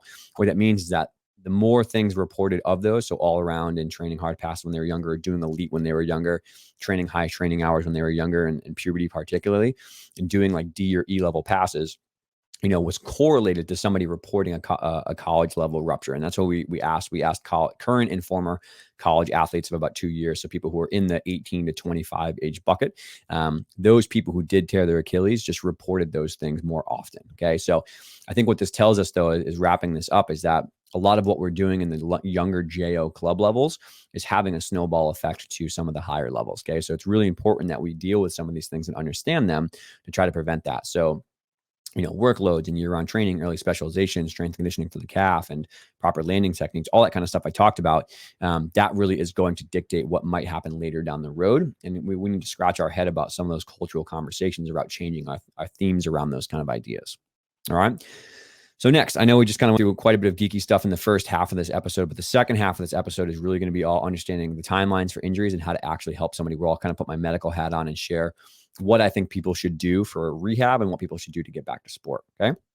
So a lot of these different things will be bucketed. You could make very specific nuanced changes to an Achilles tendonitis, obviously, versus a stress fracture. But I'd like to give the overarching principles and what exercises I think are helpful for a lot of these injuries, instead of going way down the rabbit hole and talking about joint by joint, or injury by injury, because that would be exhausting for everyone listening. And also it would be very, very challenging to apply that. So I'd rather kind of go in big picture items throughout the next half of the lecture, or half of the episode here, because I think that's going to be more helpful for people to take away. So first thing to realize is that we have to understand the timelines for different injuries. Okay. Obviously, things that are a little bit less severe and are more like muscular in nature might be less. Things that are more severe, more related to bones or cartilage and ligaments, might be more time. Okay. But it's highly variable based on the severity, their age, the time of the season, the level they're training, their goals, all that kind of stuff. But there's generally kind of like, timelines to healing. So the acute or subacute phase sometimes is that like initial damage control phase of unfortunately a lot of pain and discomfort. But usually it's within 0 to 10 days that somebody kind of stabilizes their joint, and it gets, clotting occurs, and the healing itself occurs. You see that bruising in the ankle or something like that. But that's usually within the first week or two that someone is stabilizing the joint. Whereas the middle phases, where it kind of gets past 2 weeks up to about 4 to 6 weeks, is usually going to be like more of the scar tissue is being laid down. There's new tissue that's healing. The bruising is going away. The cartilage itself, the inflammation in a bone bruise goes down. And you don't see that if you were to image somebody multiple days in a row. Okay. That's usually between 1 to 2 weeks of up to 4 to 6 weeks. And then you have kind of the advanced and the strength phases, which go from that 6 weeks up to about 12 plus weeks into return to sport. Because that's going to be more when someone's building their strength back. They're actually getting all their capacity back. Things are turning around, and they're actually more in the performance bucket. But those kind of three healing timelines of what people use. I personally like to recommend 4 phases, like generally that I teach athletes about and coaches and medical providers about, which is a little bit more easy to wrap your head around. So 4 phases. Phase 1 is what I call the damage control phase, which is the acute phase. So it's really just kind of like putting the fire out, quote unquote, right? Like doing whatever you need to do to calm the joint down, to get the swelling out, the pain out, just stabilize things a little bit. That usually, like I said, lasts between like anywhere from 0 to, some people say 2, but I would say up to about 4 weeks or so. For some people, some more serious injuries like a surgery, 6 weeks. Okay. The second phase is going to be what I call just being a normal human again, right? So can you go up and down the stairs? Can you get off your crutches? Can you sit for a long time or comfortably cross-legged? Can you walk for long periods of time? All that kind of stuff. That's usually the intermediate phase for me. And that I say lasts anywhere from 4 to 6 weeks up to about, 12 weeks, depending on the injury. And then you have the next phase, the third phase, is being a general athlete again. Okay. So just be generally athletic. And what this means in the advanced phase is what this correlates to is, can you, with weight or with general body weight capacity, squat, lunge, step up, jog, skip, light hop, skip, all those kind of things together, those kind of just general athletic things that everybody should be able to do if they want to participate in sports. That's when you build those things. And that usually happens anywhere between like the 10-ish week mark to about the 12 to 14 to 16 week, depending on the injury, sometimes up to about 5 months or so, depending on if you had a surgery, like an Achilles rupture. Right. And then lastly is going to be a gymnast again, which is the return to sport phase, which is usually anywhere from like the 3-month mark, if it's a mild sprain or it's not that bad, or it's, something easy, even 8 weeks for some things that are really, really mild, all the way starting like the 5 to 6 month mark for a surgery and kind of going out past that. That's when you really get that slow progression back to sports. And you have to really be methodical about how we slowly add in what skills. And I'll go over that. But essentially we're trying to break up those 4 phases to educate somebody on what's going on. But we also have to factor in that sometimes what is medically cleared is not the same as ready for gymnastics. And I think this happens quite a bit, is that doctors are amazing. I have so many friends that are surgeons and doctors and are awesome and mean well, but sometimes, unfortunately, they don't know gymnastics. And they say, oh, you're cleared, you're good to go. And so you have an ankle injury or a fracture and you've gone through 8 weeks of healing and rehab, but you're just like completely in the water by yourself, figuring out how you get back to gymnastics, right? And so what happens there is somebody jumps back too fast. They go into it too quick. They don't have the strength or that slow progression back, and they kind of flare their ankle up or they flare their tendonitis up, and it gets frustrating again. So it's important to remember that sometimes what medically cleared is not the same thing as cleared for gymnastics, because, medically cleared might be that the bone is healed, the ligament is repaired, the cartilage is the bone plug is healed in from a surgery. Whereas ready for gymnastics means mentally and physically, you feel completely ready to go back and do all your skills, which we know is very, very different. Okay. So sometimes you'll see things like, lower grade muscular strains or grade 1 ligament sprains, which is grade 1 just means irritation, 2 means micro tearing, grade 3 means a full rupture. So lesser degree tears, grade 1 sprains, usually might honestly take like 2 to 4 weeks. Could just be very, very low level irritation versus the higher degree strains, maybe grade 2 ligament issues, the start of bone irritation, growth plate inflammation, cartilage bone bruising, landing short causing issues are a little bit more severe. It could be in the 4 to 8 range. And then you have things that are much more severe, like, partial muscle tears, Achilles ruptures, grade 3 ligament tears, stress fractures, OCD surgeries, fractures that need pinning or stabilization. Those obviously are more severe. They take much, much longer. So those can be in like the 3 to 6+ month range, up to like 9 months for cartilage, because they're just realistically, they're a lot slower to heal.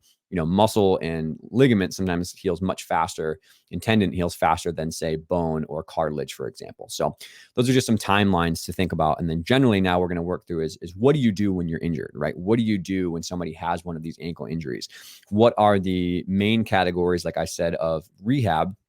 What should you be thinking about as the big buckets for rehab, whether you're a medical provider or a gymnast or a coach who's just trying to be involved and make sure you know what's going on? What are the things you have to do? Okay. So first, that acute phase, that put the fire phase out, there's some really big, important buckets we have to work through here. Okay. So the first thing is that we have to stabilize the injury. That's kind of like a no-brainer, right? When somebody gets hurt or somebody has an injury, you want to make sure there's no serious red flags, right? And red flags are usually like damage to vasculature or blood vessels, right? Or something serious with the nerve or a bone that's out of place or is fractured. That's when you obviously call the ambulance. So you bring someone to the ER, you get an x-ray, you have someone look, you can check for the pulses and stuff and make sure it's okay. That's like stabilizing the actual issue. So beyond that though, right, there's other things that you can use. Sometimes, for example, it's a little murky about whether you got to send somebody for like an ankle fracture x-ray, for example, if they roll their ankle really bad and you're like, I don't really know. There's things that we have like the Ottawa ankle rules, for example, that are just used for us to rule out or rule in somebody who might need an x-ray. So if somebody has a lot of tenderness on the outside of the big bump bone, it's called your malleolus.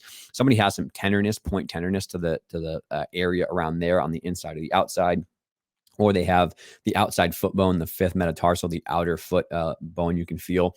If they have a really extreme point tenderness on those 3 spots, or they can't walk, for example, or the inside on the navicular, it's called, if they're extremely point tender there, it's generally recommended that you go get an x-ray just to rule out a fracture, right? But I'm not saying anyone who's listening to this isn't a medical provider, you should be doing that, but just giving you an example of something that is available. If you're licensed and credentialed, then you have that scope of practice to do it.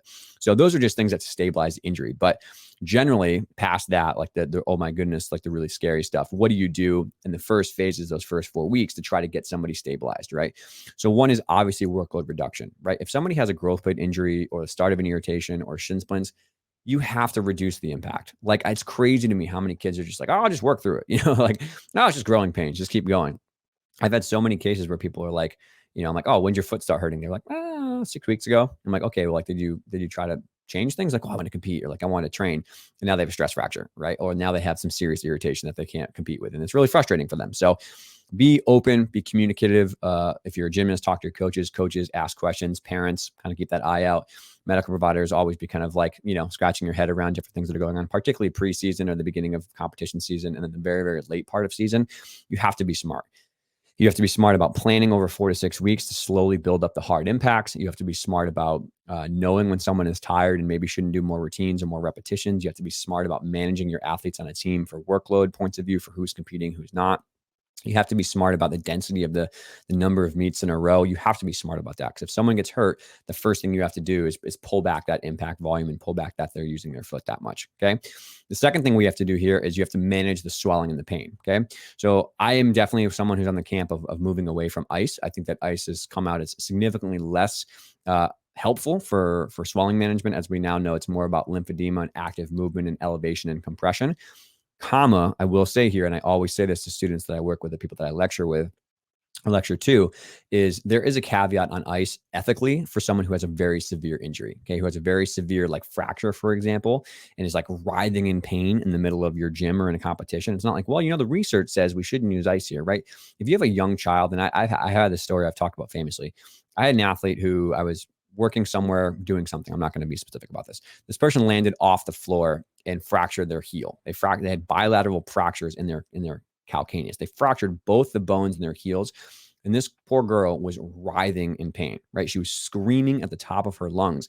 And the medical team that was there, I was like, she's probably get some ice. And someone's like, well, we don't want to use ice. I think it's going to be contra. I'm like, are you kidding me right now? Like, this person's like literally going to go into shock. This poor 10-year-old child is going into shock right now. And we need to do anything we possibly can to calm her down and numb the pain. Ice is probably a good option to use for a little while here, right? Like, let's not be like awful human beings to people and say like, well, the research says that ice isn't good, and not use ice at all. For anyone curious on a really good review article, my boss, Mike Ronald, has an awesome article on the current evidence around ice. There are some times when it's beneficial. Okay, for pain management, like I said. Okay, so sometimes when someone has really acute like fractures or severe pain, I still will use some ice there. And there's also times when someone has like a really, really bad surgery or a really huge surgery and they're just so uncomfortable they can't even move.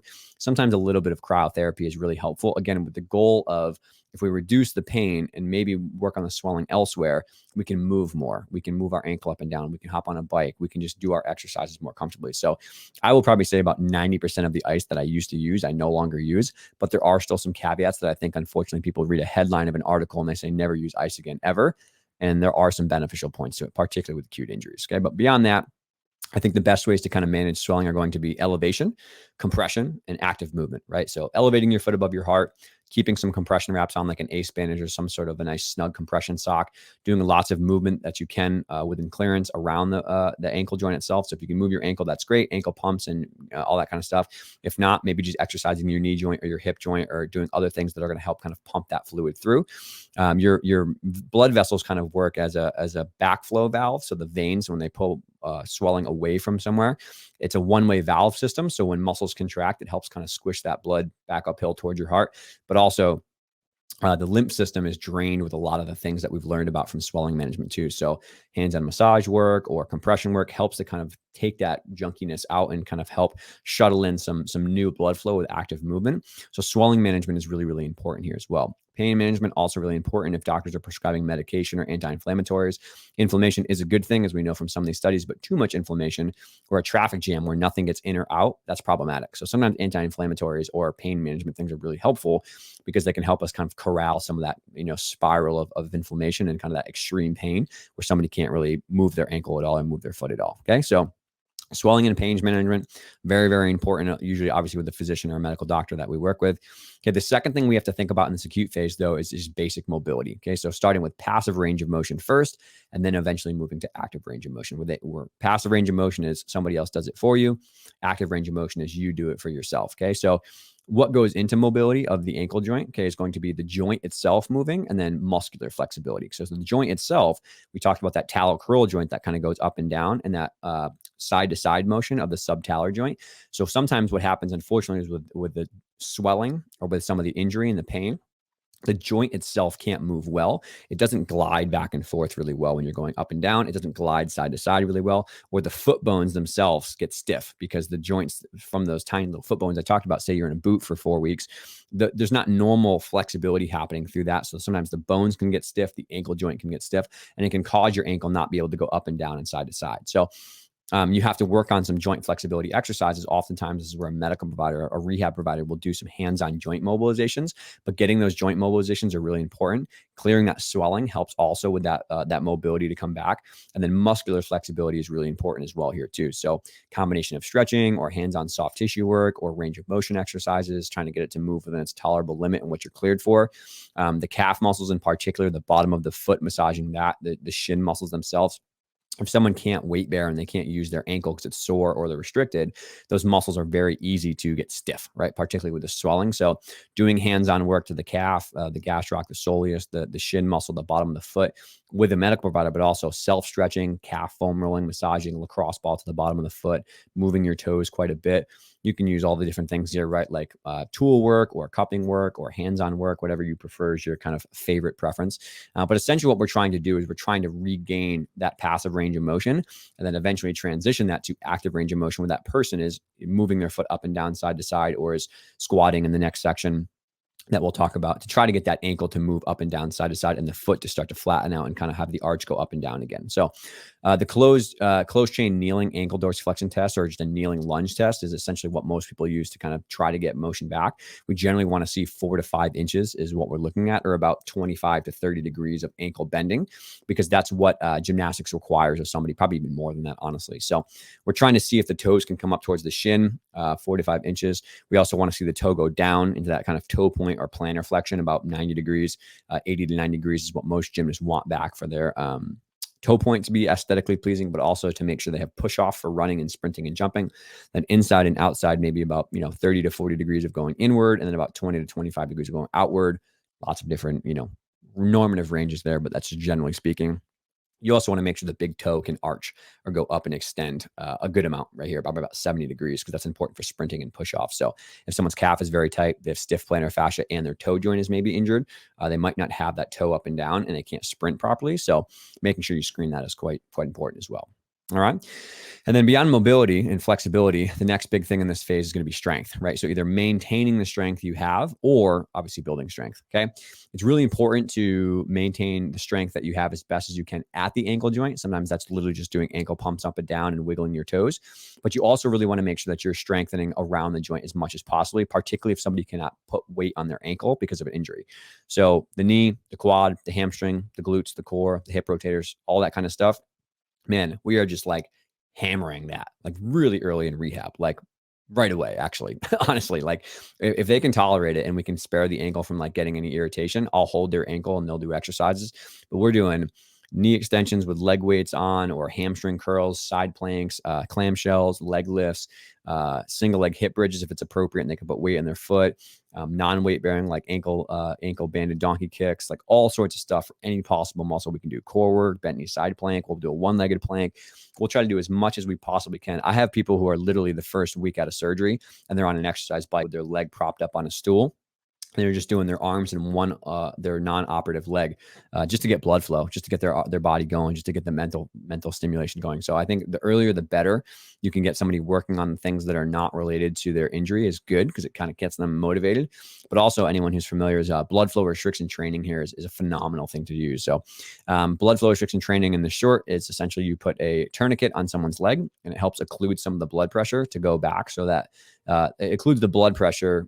And it causes it so that the blood that's working with full of, acidity and working out in exercise, it can't leave the limb. And so it causes muscular damage. It essentially allows you to not use a lot of weight on someone's leg, but do a lot of repetitions of an exercise and get some strength gains or minimize strength loss.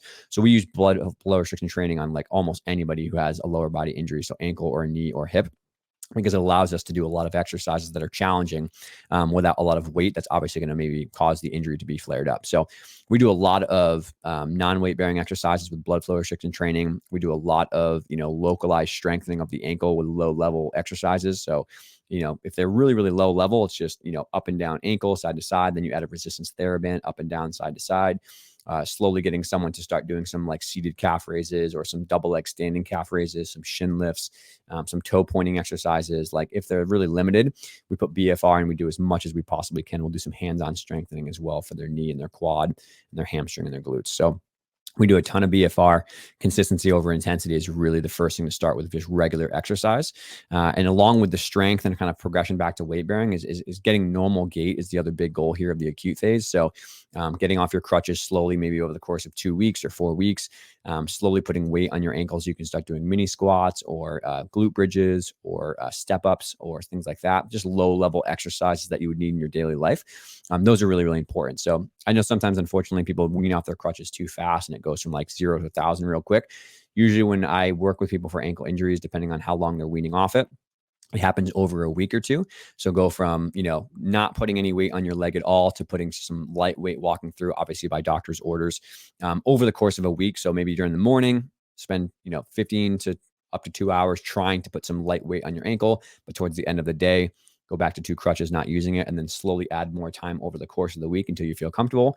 The next week or two, weeks, we go from 2 crutches, same kind of idea, to 1, whereas maybe in the morning you walk around your house, or you kind of go through school with your 1 crutch and your foot going down, then you put your crutches back for 2 and the rest of the day. So it's getting sore because gravity is pulling swelling down to your foot, and it's kind of hard to combat that going up, which is why swelling management is so important.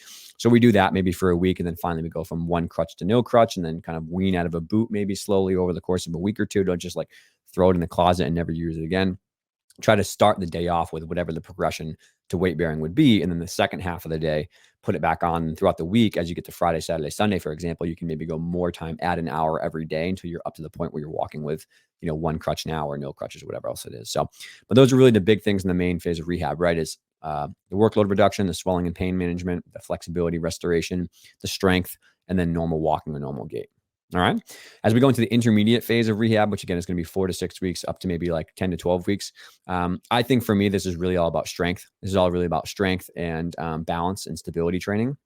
We're still doing some soft tissue work. We're still doing hands-on work. We're still maybe working on some other things that we have to help alleviate some of their symptoms. But largely, we want 3 things. We want local strength of the calf and the ankle complex. We want global strength of the entire lower body and the core. And we want dynamic stability or balance work to come back. Okay. So for local strength, a lot of the things that I'm doing here are seated and standing calf raises. So sitting down with a big weight on their knee, and they're doing seated calf raises for like more the soleus, standing calf raises as well. 2 leg to 1 leg, shin lifts, where we kind of pull our toes up towards our shin with a band around our foot, pulling us up with a heavy resistance band. Resisted manual inside and outside strengthening, so kind of 4-way up, down, side to side. Sometimes the TheraBand becomes a joke. So manual strengthening of toes up, toes down, toes in, toes out. A lot of lower foot strength as well. So arch holding, so holding an arch up and down, single leg balance, single leg RDLs, for example, to work on that arch and that balance, that stability. A lot of toe strengthening. So working on lifting your toe up, rubber band pushing out, they call them piano toes, where you try to lift your toes up and put 1 toe down at a time. Towel scrunches, like a lot of things just to strengthen the localized muscles of the ankle. I think it's really important we're hammering that. I think sometimes we underload the foot and the ankle and many other joints. So using strength conditioning principles here, right? Like 3 to 4 sets of 8 to 12 with a repetition range and a challenge that's like a 6 to 7 out of 10. Like my calf should feel exhausted after, in a good way, right? If they can tolerate it and there's no pain. So a lot of those things are what I'm doing is those individualized strengthening work, right? But also the second piece is a lot of global strength work as well. So squatting, right? Hinging, split pelvis, single leg. Those are kind of the big main patterns that we do in most strength conditioning principles. So I'm using those as well. So, 2-legged squats to a box. If their ankle flexibility is not coming along yet, I'll put them up on a heel raise, squat down to a box. We'll start with maybe a TRX assisted or a goblet counterbalance assisted for their weight shift. Same thing with a split pelvis. We might do a split squat in place to 2 AirX pads if the depth is too high. I might use a TRX, right? I might use different handheld supports to go back and forth. Hinging is really the best. Hinging is a glute bridge or a single leg or a double leg glute bridge, but eventually working on a deadlift. Kettlebell deadlift is typically the best elevated to start with. And then single leg, step ups, step downs, forward, sideways, all that kind of stuff with balance. Again, use TRXs or a rig assist to start with, or a pole, a giant PVC stick that can hold on to balance. So I'm usually planning most of my exercise programs around the local strength, the global strength, and accessory work. So accessory work is like side plane clamshell, lateral band walks, knee extensions, calf stuff, all that goes together, right? And then also dynamic stability or balance training, because we know how important it is for the ankle to control some of those forces. So standing on a foam pad with weight shifting, tossing a ball against the wall on an unstable surface, or they'll stand in a tilt board and I'll kick the board around and make it unstable surface even more.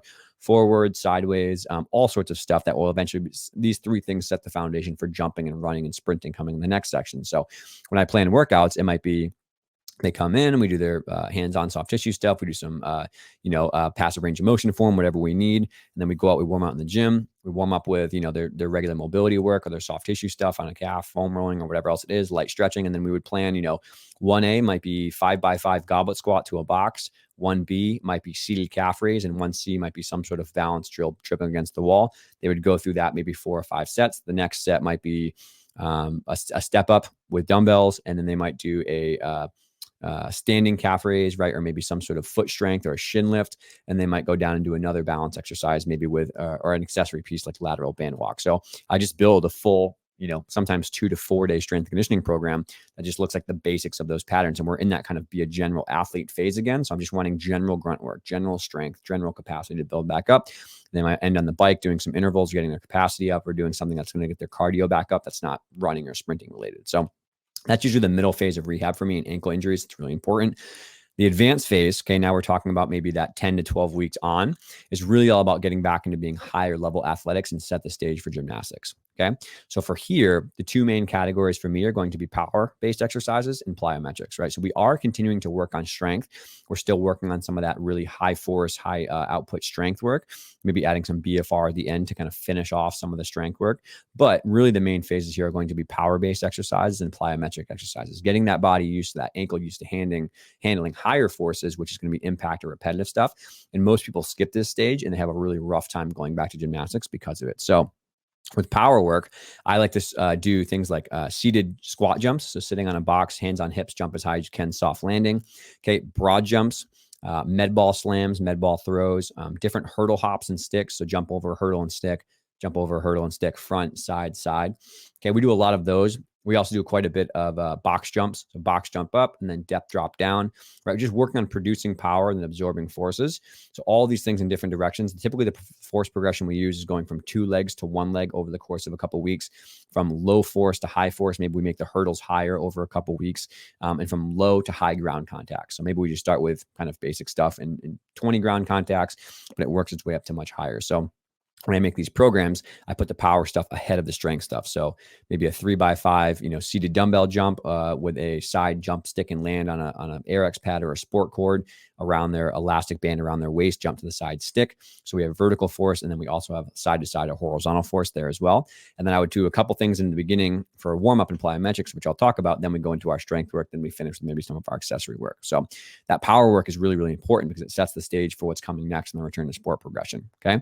Plyometrics, on the other hand, we might do typically everybody that starts with plyometrics, the first introduction I do is going to be 20 pogo hops, 20 scissor hops, 20 in and out hops, and then doing 2 to 4 laps of skipping, jogging, side shuffling, and karaoke. That's kind of my general approach. I do that in the warm-ups, but also I try to dose them with that 3 times a week with about 24 hours in between to see their symptoms hopefully are okay. Some symptoms are normal, right? About a 2 to 3 out of a 10. I expect some soreness to happen as long as it doesn't last more than 2 or 3 days, and as long as it doesn't get worse after their actual, exposure. So I kind of keep it broadly in that terms. There's some good studies from BJSM talking about that in shoulder pain. And I've kind of adopted that to most of my philosophies because some discomfort is normal if you haven't done this stuff in a while. But the plyometrics go in the beginning of as well, the skipping, jogging, shuffling, hurdle hops, all that kind of stuff. And the power work goes together. And the strength work, that really is the biggest addition to the advanced strength conditioning phase, along with just harder strength work for me and harder balance work and working on jumping side to side, single leg jumping now up and down, pogo hops with 1 leg instead of 2, progressing those things over time. All right. So that's the advanced phase, right? And then lastly, kind of going to it is the return to sports phase. So with here, I think it's important to look at other literature. There's not great literature on return to sport for gymnastics specific stuff in the ankle, but we do have some guidance. So Sweeney, Emily Sweeney is a fantastic doc out in Colorado. She's a friend of mine. She's had a great paper on return to sport. She's trying to push the kind of idea on better objective return to sport criteria, and many other people are as well. A textbook that we all wrote together called Gymnastics Medicine that Emily edited has a lot of this stuff inside of it and some of the pieces, I think. But I think right now we don't have great research on, exactly what the return to sport progression is going to be. That's perfect. So we want to do, looking at other papers, Mike Ronald, for example, my boss and mentor, my friend, Lenny Macrina, another boss and friend and mentor at Champion Physical Therapy, Kevin Wilk, they've done these things in baseball. They've done these things in other things like pitching and tennis and golf. So I follow those and I use those principles mainly. And I've had really good success with what I'll outline below. And if anybody wants to kind of see more on this, we can explain it with online lectures. But I think it's really important to build specific interval-based objective return to sport protocols based on what we kind of know from support forces and what we kind of know from gymnastics, okay? So the variables that we're going to manipulate when we do this is going to be the surface that the person is working on. It's going to be the force per skill, okay? And it's also going to be repetitions, okay? When we do this, it's generally going to be about a 4 to 8 week program. That's typically what I do based on the injury. And I usually progress these people every 1 to 2 weeks in these 3 variables that I just talked about. Okay. We do 3 times a week of exposure and we monitor symptoms in between. And so we want to make sure we have Monday, Wednesday, Friday, Tuesday, Thursday, whatever, or Monday, Thursday, 2 days if we're doing that. We want to make sure we have a time interval in between. The reason we want to have a time interval in between is to monitor symptoms, to make sure there's not like a delayed onset or a hangover effect. but also because we know if you look at collagen research or muscular research or bone, the remodeling timelines for some of these take sometimes 2 to 3 days. So we don't want to go back to back to back days. We want to give somebody appropriate work and then rest in between and slowly reintroduce these things. Okay. So we have the surface itself is going to be soft or medium or hard. So soft would be the pit, right? Or tumble track or trampoline. Medium would be maybe like a rod strip or a tumble track with panel mats over it. The hard would be the floor, right? The beam itself, hard landings. And then softer mats, 8 inches, working our way up to harder mats, okay?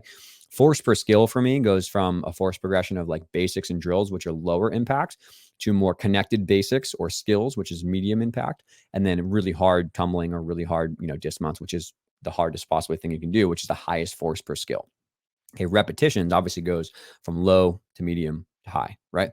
We don't want to increase all of these at the same time. That's really important to remember. As we work our way through these programs, we don't want to say, okay, harder surface and more repetitions, and let's do your harder skills all at once.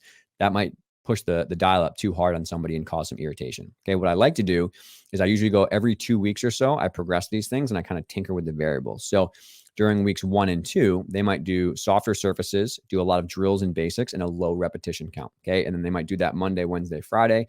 And then they might have in between on Tuesday and Thursday, they do their home program from PT, which is their strength and conditioning program and stuff like that. So it allows us to build their capacity up, but we're not throwing too much volume at one time. All right. Then maybe on weeks 3 and week 4, we go kind of half our time on a medium surface like a rod strip, and then we do half our stuff on soft surfaces like tumble track or trampoline, right? We keep these things kind of the same, and then we also progress to maybe doing more skill-based work, but we increase to a moderate repetition volume. So maybe we're still working on softer surfaces and medium mixed together, but now we're doing more skill-based stuff and more moderate skill repetition so that we're not pulling too much too fast. All right. And then weeks 5 and week 6, we might go on our medium and our harder surfaces. We might do harder skills, but keep the volume the same. So whatever volume they did the week before, keep the numbers the same, but increase the surface and increase the skill that they're working on. So say, for example, practically first week, ankle injury, they had a stress fracture they're coming back from, or an Achilles, or sorry, an ankle sprain. First week, they might do there's tumble track and tumbling, round offs and standing back handsprings and spotted back tucks on a tumble track. They might do a lot of just jumping on tumble track and trampoline to get their kind of stuff back together.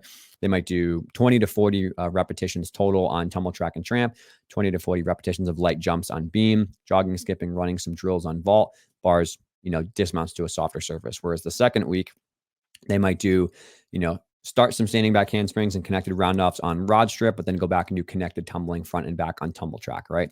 And then do a little bit more skill work on beams. So say we do back handsprings, we do round offs and cartwheels in a low beam or a medium beam with a beam pad.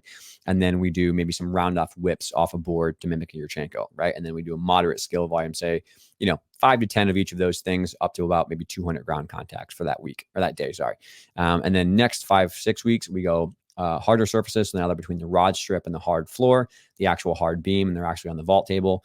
They're doing their back tuck. They're doing their round off dismount. They're doing their layout step out series, and they're doing moderate skill volume, the same thing they did the week before, but it's harder skills. So it's more force per skill. It's more on their ankle. Okay. Still doing, again, 3 times a week, maybe adding in a 4th, but 3 times mostly for most of these people. Lastly, week 7, week 8 is the harder surfaces. We do the hardest skills. And then we generally just try to cap them at no more than about 7 reps per day per skill. And we let them go every day of their practice, right? So that's obviously going to be, more skill volume, more repetitions, more pressure on their ankle. But that general template is what I use for a lot of these ankle injuries, whether it's a stress fracture or an ankle sprain. Sometimes you progress really fast through them. So it's 1 week for each thing, like with an ankle sprain that's mild. Sometimes you go really slow with these things and it's 2 to 3 weeks for everything, like an ankle fracture, for example, or an ankle cartilage issue. You go 2, 4, 6, 8 weeks all the way up, and they're still doing their home program quite a bit. So I think that that's a general template a lot of people can take with them and use, but I found that very, very helpful. And I wish that someone had taught me that when I was younger, because it would have saved me quite a bit of headache and frustration. But I would suggest that people do that for all ankle injuries when they come back. All right. So let's kind of wrap things up here in the last 2 sections, right? So the first one is going to be maintenance and prevention strategies. What can we do? Okay. So just some things to keep in mind. What is within our control to work on? Okay. What can we do to help prevent these ankle injuries? And this is going to be kind of coming full circle to the beginning of the episode and wrapping things up. So workload management is really going to be the most important thing here. It's not suddenly throwing a ton of hard reps or hard surfaces or hard, things on top of the athletes. If you want to plan to get back to hard surfaces in the beginning of a competition season, or you have a lot of new drills that are fun, plan them over maybe 4 to 6 weeks. Don't just come in Monday and be like, I saw this great drill on YouTube. We're going to go crazy and do thousands of repetitions. Don't just change the warm up and do thousands of squat jumps or thousands of leaps, right? Because that's going to make somebody really probably have shin splints or have some ankle injuries. Don't just come into practice one and say, you know what, we're doing 10 beam routines every day because we have to do it. And then everyone's shins are just absolutely screaming, right? Have a methodical, slow plan to build those things up over the course of maybe 4 to 6 weeks or 2 to 4 weeks even. Along with that is you have to have excellent, phenomenal communication and culture, right? If you don't have a culture of trust and communication where kids can speak up about their injuries and feel heard and feel like they're part of a group that cares about them, they're never going to speak up about their injuries. And you're going to have kids who come to you 4 weeks later and say, my heel hurts. And you're going to say, when did it start hurting? And they say a month ago, and now they have a stress fracture and they can't compete. Okay. You have to have frequent, ongoing communication about what's going on, how they're feeling, and how you can modify things and still be productive, as well as working with a great medical staff, working with parents, working with other coaches to talk and communicate about what's best for the athlete. If you don't have those things, culture and communication, nothing I said in this episode is going to be helpful. You're going to be constantly spinning your wheels, frustrated with kids that have ankle injuries and growth plate injuries. Okay. Beyond that, I think the next things that are modifiable are a really fantastic strength conditioning program. So using that kind of mixed model of weightlifting and non-weightlifting together. So doing the split squats, doing the step ups, the calf work, the seated and standing calf raises, that can help quite a bit build the capacity of the athlete's ankles and some of the tendinous tissues when maybe they can't handle it when they're younger. And I also think that on the coaching side, excellent technique is just so crucial, right? You have to understand and use and revisit proper tumbling technique, proper landing technique, proper just skill technique in general. Right? All those things must be the focus of your time, because if you let those things slide under the rug, you're going to have someone who has really funky technique on their double back or their full later. They land short all the time. They always crunch one angle. It's kind of like, oh, hold your breath a little bit when they do their dismount, right? You absolutely must master these fundamental techniques and understand what they need to look like and what they should look like, and not just be chucking sukes because you want to get that score, or not just doing that brand new, dismount on beam because you just want to see what it looks like, but they're not quite ready yet and they have a risk of really crunching their ankles pretty hard. Okay. So excellent, skill technique, excellent jumping and landing technique. That has to be a focus of the gym that you're a part of. And then obviously soft tissue and flexibility is going to be really important here. Regularly taking care of the calf, the bottom of the foot, the hip itself as well, making sure you have the flexibility to squat properly in your dismounts. That's another big focus that we can work on. Okay. And then another thing just to mention here, I think we want to make sure we're understanding the uses of mats and dampening soft surfaces with sting mats, 8 inches, different surfaces of tumbling, rotating those surfaces and having a smooth progression of those softer surfaces is very, very important. And understanding that those warning signs will peak up with that communication piece. A lot of the research shows that people who have serious injuries to their ankles or Achilles tendinopathies sometimes have symptoms a couple of weeks leading up to a big injury, and you want to kind of just be aware of it and modify their workload for gymnastics, but also add in more strength conditioning with the medical provider or a strength coach to kind of continue to maintain their rehab process. But I think early warning signs are also really, really important. Lots and lots of strength, like I said, but also I think not as talked about as frequently, but it must be, is just patience, right? Like you look at the literature on who has the most problems with their ankles, it's 10 to 15-year-olds in gymnastics. Those kids really struggle quite a bit. And then those things snowball into the college and elite setting. So really being patient on D and E level tumbling passes, particularly when they're going through puberty and their growth plates are open, is crucial. Just taking that time to go slow, build strength, build foundation, build technique. Don't be in a rush to show off all your big skills. I think that's a huge issue with gymnastics in general, but particularly with ankle injuries because of how many things we see. And I think that allows you to really slow burn with the athlete and develop things later in life to when they close their growth plates, they get really strong, they get really fit, like we talked about with Esteban Ballier's research about when they're probably optimally ready to handle high force skills. We can get them safely to 14, 16. And so we can do those high level skills and probably have much more longevity in the sport itself. So I think those are just a couple important things to know as we go on. And then lastly, what do you do when things just aren't going well, right? What do you do when you have someone who has a really tough case? They keep having ankle problems. Their ankles always hurt. They're always having issues. I think in this position, it's really important to start with culture first. I think it's important to ask a parent and a coach and a medical provider and everyone to talk together and just ask about goals. Ask about, have your goals changed? Do you still have the same goals? I've had a lot of cases where the athlete maybe wants to change the level of involvement. They no longer want to go for a college scholarship. They don't want to do gymnastics anymore. They want to do a different intensity of gymnastics. And maybe that hasn't been vocalized first. And so a coach or a parent might not be malicious, but may not realize that change has happened and is still planning meets, is still pushing high level skills, is still pushing like crazy for meet season. This person just wants to maybe take a break or not do as hard skills. And that's a huge part of it. So have a conversation around goals and around aligned goals, but then also just ask yourself, is there a lack of communication? Is there that trust issue where someone's not feeling comfortable speaking up about their injury because of fear, or, they don't want to let their team down if they're in college or something like that. So you have to have a culture where you have to realize that the sooner you talk about it and deal with it, embrace reality and deal with it, the better off you're going to be. There are certainly times, I'm not going to lie to people, when I, know there's athletes who are maybe pushing through injuries for certain showcases or certain stuff like that. But even in my experience with really, really high level athletes, those are few and far between. People are obviously sore. They have bumps and bruises. Their ankles get sore sometimes. Like, I get that, but that's very different than having a stress fracture and trying to compete and grit your teeth through it, right? It's very different than having some sort of a cartilage issue start, or keep doing a vault over and over again. That's clearly technique is not great and you're landing short and you're crunching your ankles. Okay. Which comes to the next one, which is, are we maybe just going too fast too soon? Is this just really, not an appropriate timeline for someone to go back to a meet, or they had an injury that's going to take longer than they want, or something like that, and we're just not being patient? Okay. So you have to have those conversations first, but also you need to consider, if people are really not having a tough time, have they done a really great strength program? Have they really hammered a high level strength and flexibility program with all the things I talked about, which is split squats, step ups, core work, body weight strength, fixing their technique? Have they really fixed their technique on their tumbling or their landing or not, right? If you go through the strength conditioning, the flexibility, and all the technique work, chances are you're going to find some stuff in there that really needs to be focused on, even if that means taking a step back from a couple months of competition and just getting healthy and fixing all these problems. That's why I'm such a big component of making sure you teach really great basics from a young age and have a great strength program. You don't want to have to double back and fix all these things when someone has an ankle injury. Okay. Then workloads are another thing to always take a look at, right? Are you understanding the progression of softer surfaces and using mixed surfaces and progressing back slowly, but also are the workloads realistic, right? Like is 10 vaults per day and 10 beam routines per day really a great idea for someone who has developing ankles or joints and is not really quite strong enough to handle that? Like, might be a little bit too much on their frame, might be really, really hardcore. I also think about meet density, right? Like, how many meets are we doing in season? Like, sometimes we have problems because we're doing 8 to 10 meets and it's really just crushing the kids. They can't recover enough and they have to do so much during the week that it's beating their ankles up before they go to the gym.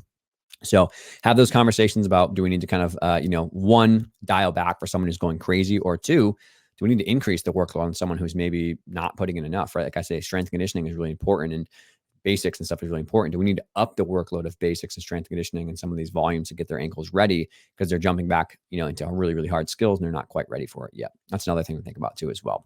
Okay. And then lastly, I'll just say that landing technique is really important. Landing technique is crucial for knee and ankle, as we'll talk about in the next lecture, but knee is very, very big in the literature for that, but also ankle's huge too as well. And then the last thing is just, sometimes you have to embrace reality and deal with it. If someone really is struggling over and over and over, you got to take a step back. You got to take a step back and really just be willing to get healthy first and not have the same problems go over and over again. I know a lot of kids want to compete. They want to train. Gymnastics is fun. They want to be with their friends. I totally get it.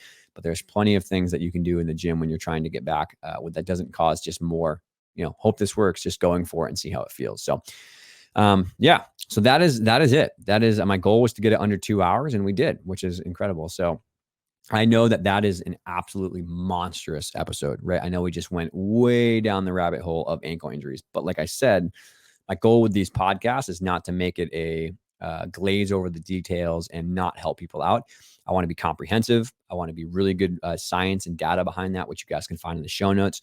I want it to be something that's really, really valuable to people. And I want it to be something that can stand alone and come back to injuries over and over and over again. So I hope we covered all the injuries that are the most common. I hope we covered a lot of the ways to get back. I hope we covered a lot of the research around what to do. And I hope this is a really good reference for coaches, parents, medical providers, everyone together, even if it's a little bit more on the geekier side. I tried to sit right in the middle, not between like super, super basic and, super, super nerd status. I tried to hang right in the middle so that anybody working in gymnastics, whether you're a gymnast coach, athlete, medical provider, stuff like that, you can find something really valuable in here and have this as something to go back to. So if you enjoyed this episode, please do us a massive favor and just share this with your community. I think the more people who learn this information, the better.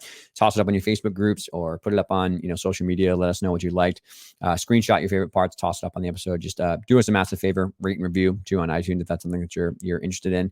I probably should note, I didn't even mention this too, but if you're a medical provider and you want like a comprehensive full course for this, we have an entire lower extremity course online on Shift's webpage that's approved for PT and AT CEUs, for example. 27 and 41 states for PTs and everybody else in athletic training. But if you want everything, you want the entire rehab progression from literally the start to finish, courses.shiftmovementscience.com. You can check out the lower extremity course. But yeah, I figured I should say that. So yeah, hope that was helpful. And I really look forward to seeing the next ones of these go together. And hopefully we build up a quite fantastic library of references for people that they can use when they have gymnastics injuries. So I will see everyone in the next episode, which will be all about the knee. Take care.